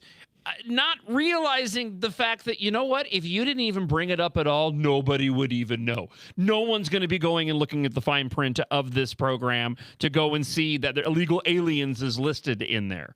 After a long debate, because of course the council voted 7-5 yesterday to apply for the U.S. Department of Justice grant, which the city was invited to apply for and will likely receive. Okay, so cooler heads prevailed. Apart from those 5 idiots that voted against it, the federal money will be used to upgrade imaging technology connected to the National Integrated Ballistic Information Network, or NINBIN, a national database of digital images of the unique markings left behind on bullet casings after a weapon is fired. Oh, so it's just like how Batman went and got the fingerprint from the bullet in The Dark Knight when he... Nothing. Nobody. Okay, fine. Is that what he did? He did. Oh, okay. Yeah, he recreated the shot with a gun in his bat cave, but he had a separate bat cave because the Wayne Manor had burned down in the first one, if you guys remember, right? Yes. And then he went and he recreated it in the computer system, was able to go and piece the fragments of the bullet back together to find the thumbprint. Oh, yeah, that's right. I do remember But that the now. Joker was hip on his game already and was expecting him to do that because he's just that clever. Is this a joke or is it No, that what this- happened? No, that's what happened. Yeah, that's what happened in the movie. Yeah. There's these things called movies. You can go out to. I'm gonna go see Spider-Man later on today. Apparently, it's fantastic from what I hear. That's what I'm hearing. I haven't seen it yet. I haven't. I watched bootleg Odysseus. Oh, did you? Or the Odyssey yesterday. On someone posted it on X, the entire movie, right? And so I've seen that a couple of times. I downloaded it because I figured they'd eventually take it down. Not a good movie. Oh, okay. Isaac enjoyed it. I did enjoy it. Isaac enjoyed it. I thought it was good. Yeah. The worst fight scenes ever. He put his bias aside. No, I don't even care about like the actors or whatever. Right. I don't care about any of that. The fighting scenes were garbage. Like I remember like the crappy Odyssey, like the claymation, and that was better fighting scenes. Like I'm like, these guys can't even fight. They won a war and none of them know how to, like, I don't know, swing a sword. And Odysseus' son, like, he's such a weak dude. He like struggled to kill one guy. It was just awful. Wow. It's a jar off that lid. Worms everywhere. I was so bad because I was like, yeah, people are just probably being too critical on the right. Yeah. But I'm like, this is a bad movie. Did they have the Ellen Page, Mr. Ellen Page out there fighting? Yeah. He died right away. Right away. Got shot 3 times with the arrow. That's a. But then had like that's a shame. had another part, you know. I don't care about spoilers, so had another part, and they I basically. think most people know the story by now. They right, it's been around forever. Don't ruin it for me. Don't ruin it for me. I never read the poems, but they made it a central part, and then that was like the woke part, because like at the end, basically Odysseus says like, this is the most valiant of all of the, you know, whatever my party that died, and it's like, no, it was not. They died right. You're fascinating to talk to. First person you see in the movie, Travis Scott. Yes. Doing so some what are we slam do- poetry. what are we So doing, funny. though? What? Doing slam Why? poetry. Yeah, doing slam poetry. That's what I heard too. Yeah. I almost laughed out loud. That was hilarious. I was like, what is this? Says the person in the room that actually enjoyed the movie. I did though enjoy the I haven't movie. seen it, I enjoyed so the movie. I'm easily in. I thought it was well done. Travis Scott, like Kylie Jenner's baby Yes. daddy, Yeah. The rapper. who almost killed people at his concert. Yes. I think it's a badge. That's a badge of honor for some people. For crying out loud. Sicko Like, mode. why do you go see movies? these Sicko days? mode. Sicko mode. That's the slam poetry he's doing at Yes, the beginning. basically, it was sicko mode. Minneapolis City Council approves the gun crime grant. Despite Moving on. concerns over illegal aliens language, the system helps investigators quickly link guns to crimes in other cities and states. Documents, however, put out by the federal government about the grant opportunity included language about how the money can be used, including helping police locate and arrest, with my fingers, illegal aliens who have committed crimes, and people unlawfully present. This in the U.S. This, of course, was a bridge too far for council member Jason Bathhouse Debauchery Chavez. the son of immigrants from Mexico who was born in South Minneapolis and saw 2 of his uncles deported during Operation Metro Surge, he spoke out against the grant because of the harmful language. Mm-hmm. He said he doesn't accept the premise that undocumented immigrants are a threat to public safety who must be located and apprehended, nor the idea that undocumented immigrants are aliens or illegal. Those are just factual terms. Lawful factual statement. Aren't they called aliens like all throughout the law? Like federal law? Yeah, of course they are. All absolutely. alien Yeah. language? He says the language is disrespectful, it's dehumanizing, and it is not in alignment with our values here in Minneapolis. I find it disrespectful and dehumanizing that he has this opinion, and also to the victims of those who have been harmed because of illegal alien crime. Indeed. Just out of argument. So we're just gonna chuck a good idea out the window because of semantics. That sounds par for the course for Minneapolis. It speaks to how bad things are because they actually did end up. I think if things were better in terms of the crime in Minneapolis, they all would have been on board with not accepting this grant because it included illegal aliens. But because things are so bad, they're like, we got to do something. We just look. We need money. Council President Elliot Payne said at a committee hearing earlier this week that even though the upgrades are needed, he won't support the grant application, calling the illegal alien language extraordinarily troubling. Council members Aisha Chugtai and Arun Chowdhury echoed the concerns. You guys remember, like, back in the day when the most extreme of, like, stupid controversy were, like, NIMBYs. Yes. Just not in my backyard. Just don't put it there, right? HOAs. Now you have these snowflakes. They can't even deal with technically factual terminology, right? Just trying to make a political point. Yeah. I miss those days. I miss those days. They don't help themselves, too, if you watch the videos of their kind of, like, meetings. I mean, it's just... You get dumber as time goes on watching them. Like, I think they think they're these, like, enlightened, these real intellectuals on the city council. And then you watch it and they're bickering and they're just it's so painful. Lead Assistant City Attorney Amy Shute said she vetted the grant for any problematic terms or conditions that contradict the city's values. What values? What values does the city have? Bathhouses. Yeah. Allowing people to go and get their freak on in public. Wait, she's an attorney? Yeah. And that's what she's looking for in these grants? Language that offends anyone? Yep. It prohibits city workers from helping enforce federal immigration laws. She found nothing that would be antithetical despite the problematic language. It's not as if, so this produces images to help, right, with law enforcement, right, and all this. It's not like the images are all watermarked with, illegal alien on it. I mean, it's so dumb. Again, nobody would have even have known if they hadn't even brought it up that there was even illegal alien language embedded in any of this. Yeah. Keeping with this theme of language, though, I do want to touch upon this since, I was not doing the show at the time. I commented on it a little bit earlier. And, AK, I know you had some thoughts on this, but there's new... got some thoughts on this. Yeah, I know you do. Over at Alpha News, Liz Collin had a chance to talk with Shiloh Hendricks, attorney, the Rochester woman who was recently convicted of 1 count of misdemeanor for basically just talking in public. That's what it was. You have free speech. She was talking in public. She was. You don't have to like what she had to say. You don't have to even think that she's a good person. But she was just talking in public. Convicted of 1 count of misdemeanor disorderly conduct after she used a racial slur when confronted by a man who used the same racial slur and recorded her while taunting her to repeat it. So Liz Collin from Alpha News on this week's podcast had a chance to talk with Brian Carlos. He's the attorney speaking out against the violation that he says of our everyday liberties and rights. Here's a little bit of that conversation here on the John Justice Show presented by American Experiment. Mr. Corrales, I do want to read just part of your closing argument from court where you said, quote, "We have become a country that demands agreement instead of tolerance. We confuse offense with injury. We mistake disagreements for violence. We don't answer speech with better speech anymore. We demand silence." That's not America.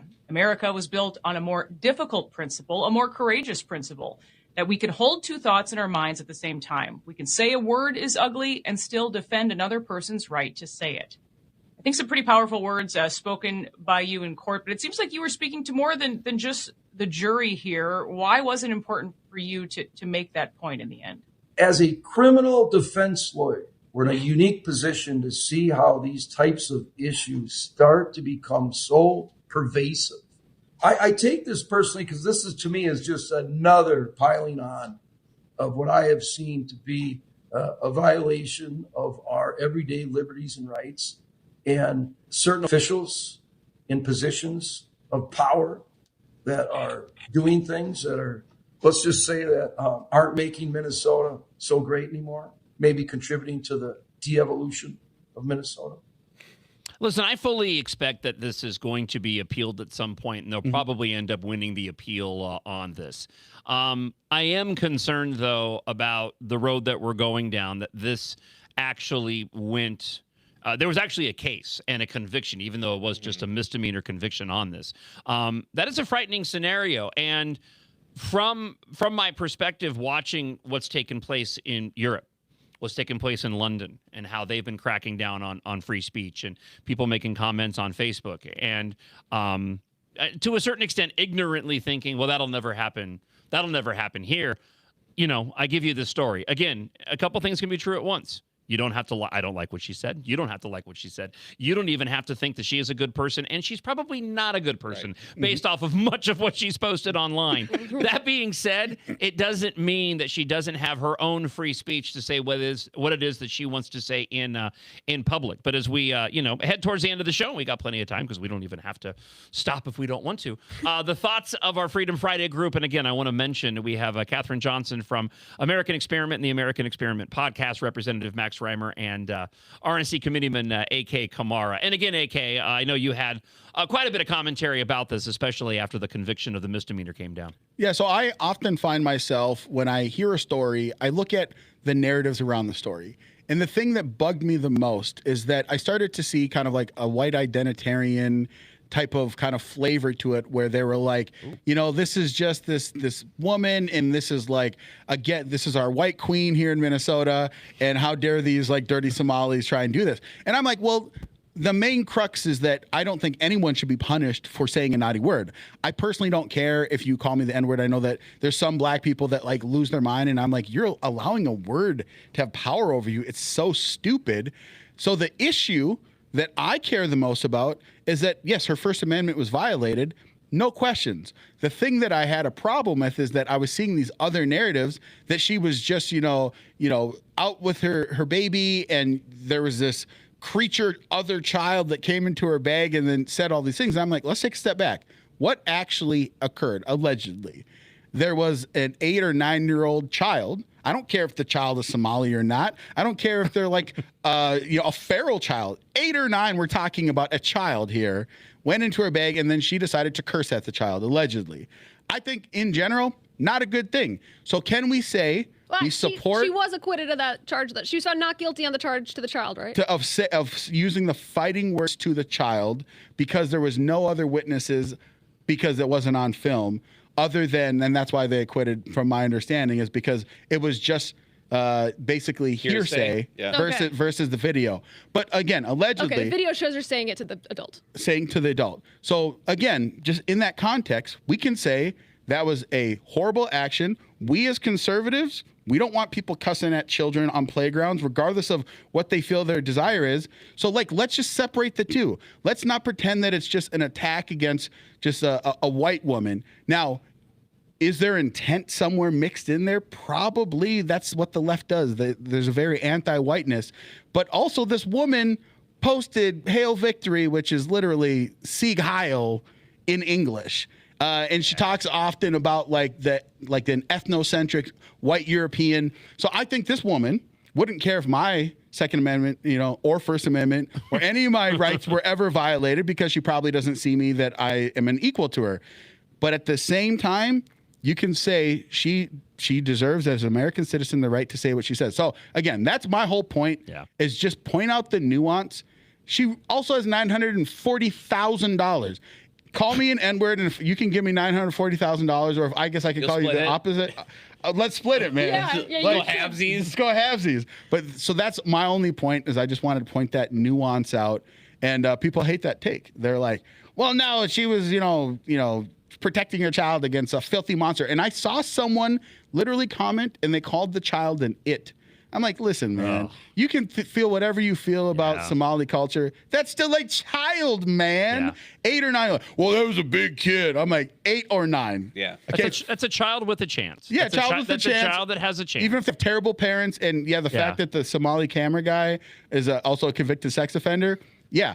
Like, I want that guy. It's like there are no heroes. No, in the there's story. no heroes, man. But no. But you're right, AK. The thing that I think is more of a problem in our society today is the attack on our First Amendment speech 100%. rather than some of the racism and stuff we've seen come out as a response of this video. Because at the highest levels, we have people pushing that attack on our First Amendment right. Like the Biden administration going after people for making jokes on the internet like, Hillary supporters, you voted day early or whatever. He literally has gone after people for things that they put on the internet. Of course, we're seeing it in Europe. That guy with the meme got locked up in the UK.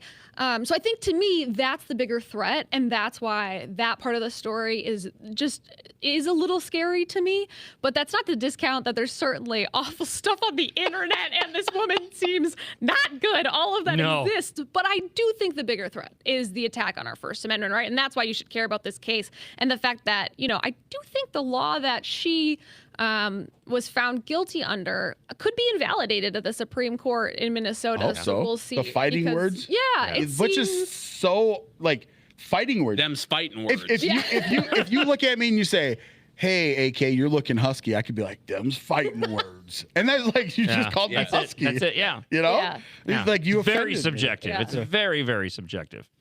All right, let's get one more blast in before we wrap up today's Freedom Friday show.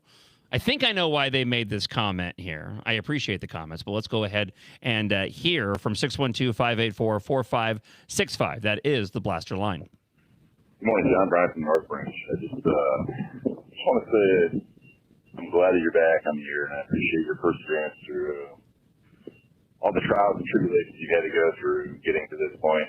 It's been a pretty goddamn good week. Excuse my language. Love it. Just glad you're back, and we have a sane voice in the media now. Great show so far. We only got a few minutes left, so I don't think I can screw it up too much. Man, we've had a blast from Lindstrom and a blast from North Branch today. Shouts out to Shout Chisago out, County, man. Yeah. That's awesome. The Blaster line, it gives me transcripts because I was able to go and duplicate what we were doing before over at Me Muscle. But it dotted out the curse word he did, so I thought he was going to go much more extreme. Oh, sure, right? Because I still cringe now because we can go ahead and allow. Listen, I don't have to edit the clips when anymore. you said that, I'm looking around going, "Where's the dump button?" Yeah, I know. Where is it? I've had a few moments like that. Isaac will attest. We've let some of those slip through, but we can do that now with this brand new format. But with this format, this does wrap up the return of Freedom Friday and the official end of launch week here for the John Justice Show at American Experiment. What a week. And again, thank you to everybody who has gone and worked so hard to make this happen. Yes. I mentioned it before, and I'll mention it again. We had a relatively short period of time, and as Isaac will attest, we were scrambling right up until the last minute to get everything working the way that we wanted it to. And I'm incredibly pleased to say that we have and actually finally got the sign up as well. So before I give all my official sign-offs, I want to give the opportunity of our Freedom Friday guests to let us know what they have going on, if they have anything going on. RNC Committeeman AK Kamara, always great to see you. Thank you so much for joining us. And anything you want to mention before we head into our weekend? Yeah, you guys can follow me on X, Facebook, and Instagram at Real AK Kamara, over on TikTok at AK Kamara. I'm actually going to be down in Jackson, Minnesota, judging a rib contest. So I'm doing that in conjunction with the Jackson County Republican Party. They're really connected with their county fair, so I'll be out there. So hopefully, if you're around, come and say hi. How'd you get that gig? Well, being fat and black is very helpful to being a barbecue rib judge. Natural fit. Truer just like words. playing bass guitar, just kind of truer words probably were not spoken up until that moment. AK Kamara, thank you. Representative Max Reimer, I know you've been busy as of late. What's going on with you? Anything you want to talk about? I got nothing to promote. The one thing that I'll say is if you have candidates, local candidates that you want to see get across the finish line, what I'm trying to do is I'm trying to do door knocking events, fundraise, make sure that when we hit November that we actually have a puncher's chance. So if you have a candidate that maybe is flying under the radar a little bit that you believe in, reach out to me. I'm on X as well. But that's what I'm focused on. I'm trying to make sure, we got the primary to get through. But I think we got a real shot in some of these races in Minnesota. So that's what I'm working on.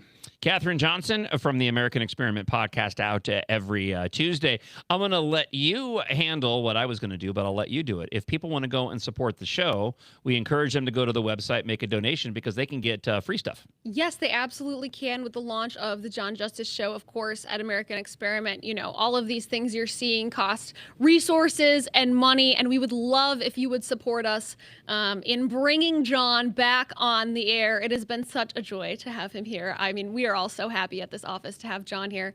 And if you help support this venture of ours for a $35 donation or more, you get one of these super cool hats. It fits better than it is on my head right now. That's how AK wears his hat. Yeah, exactly. It's It doesn't have to look like that on you. But it is a Second very cool cousins. hat. We have So go do that on our website. If you go to AmericanExperiment.org, you get a pop-up that says, John Justice Show. Go to that landing page and click support the show. We would really appreciate it. There are mugs available on the merchandise site, and we're looking at launching a separate merchandise site with more John Justice Show gear. It sounds incredibly self-serving when I go and talk about it, so I like to have her For a donation go of and do it. $50,000, do you get your own autonomous teacher robot? We could work For on that. $50,000, I will come and I'll Give you a judge. massage. I'll judge your barbecue ribs. Give you the Cowley her special. Yeah, good wienering. Man, good yeah, wienering. Get it. I think we all got a good wienering today. I felt wiener. I feel, I logged. I feel wienered. You feel weird. Logged into the sex bot and got a good wienering. So it's all good. If you have ideas for our merch, now I've said it at a bad time. I gave you one. I just gave you one. If you have ideas for the merch, like John has been brainstorming a little bit, like Lingerie? maybe I take it back. I give up. Maybe like a doing that thing with my fingers quote or something. Like, what's your favorite thing from the John Justice Show that maybe we could put on a shirt, make into something cool? At the State Fair. Yeah. Yes, for the State Fair. We want to have it ready by then. So drop us like a note, an email, a comment, whatever. I want to see ideas. I had somebody leave a blast, and you can do this throughout the weekend, by the way, 612-584-4565. They wanted a great show so far. Mm-hmm. That's good. Those are both good. John Justice shirts. So, Well, in terms of bites that we can use for a shirt, we've logged one today. A good wienering. a good wienering. That's right. Listen The to John Justice Show. Yeah, If listen you to want- the John Justice Show for a good wienering. That's right. Now I just want a hot dog. All right. If you missed any portion of the show, you can check out the podcast. They're available wherever you go and listen to podcasts. Just search for John Justice there. They're also available up on the MixLR app where you can listen to the show every single morning as well. It's free. Just like the other app, we're on a different app now. Go to your app store, download MixLR, MixLR. You can get it for free. The podcasts are available within a matter of a few hours after the show is over there as well. And if you want to watch the show, you can go to the YouTube and Facebook pages for American Experiment and my personal ones as well. Have yourself a fantastic weekend. God bless to all of you. We'll talk to you guys at 6 a.m. on Monday morning, and we'll send you into the weekend with the full official version of Zima Fizz. Have yourself a great weekend, everybody. Bye.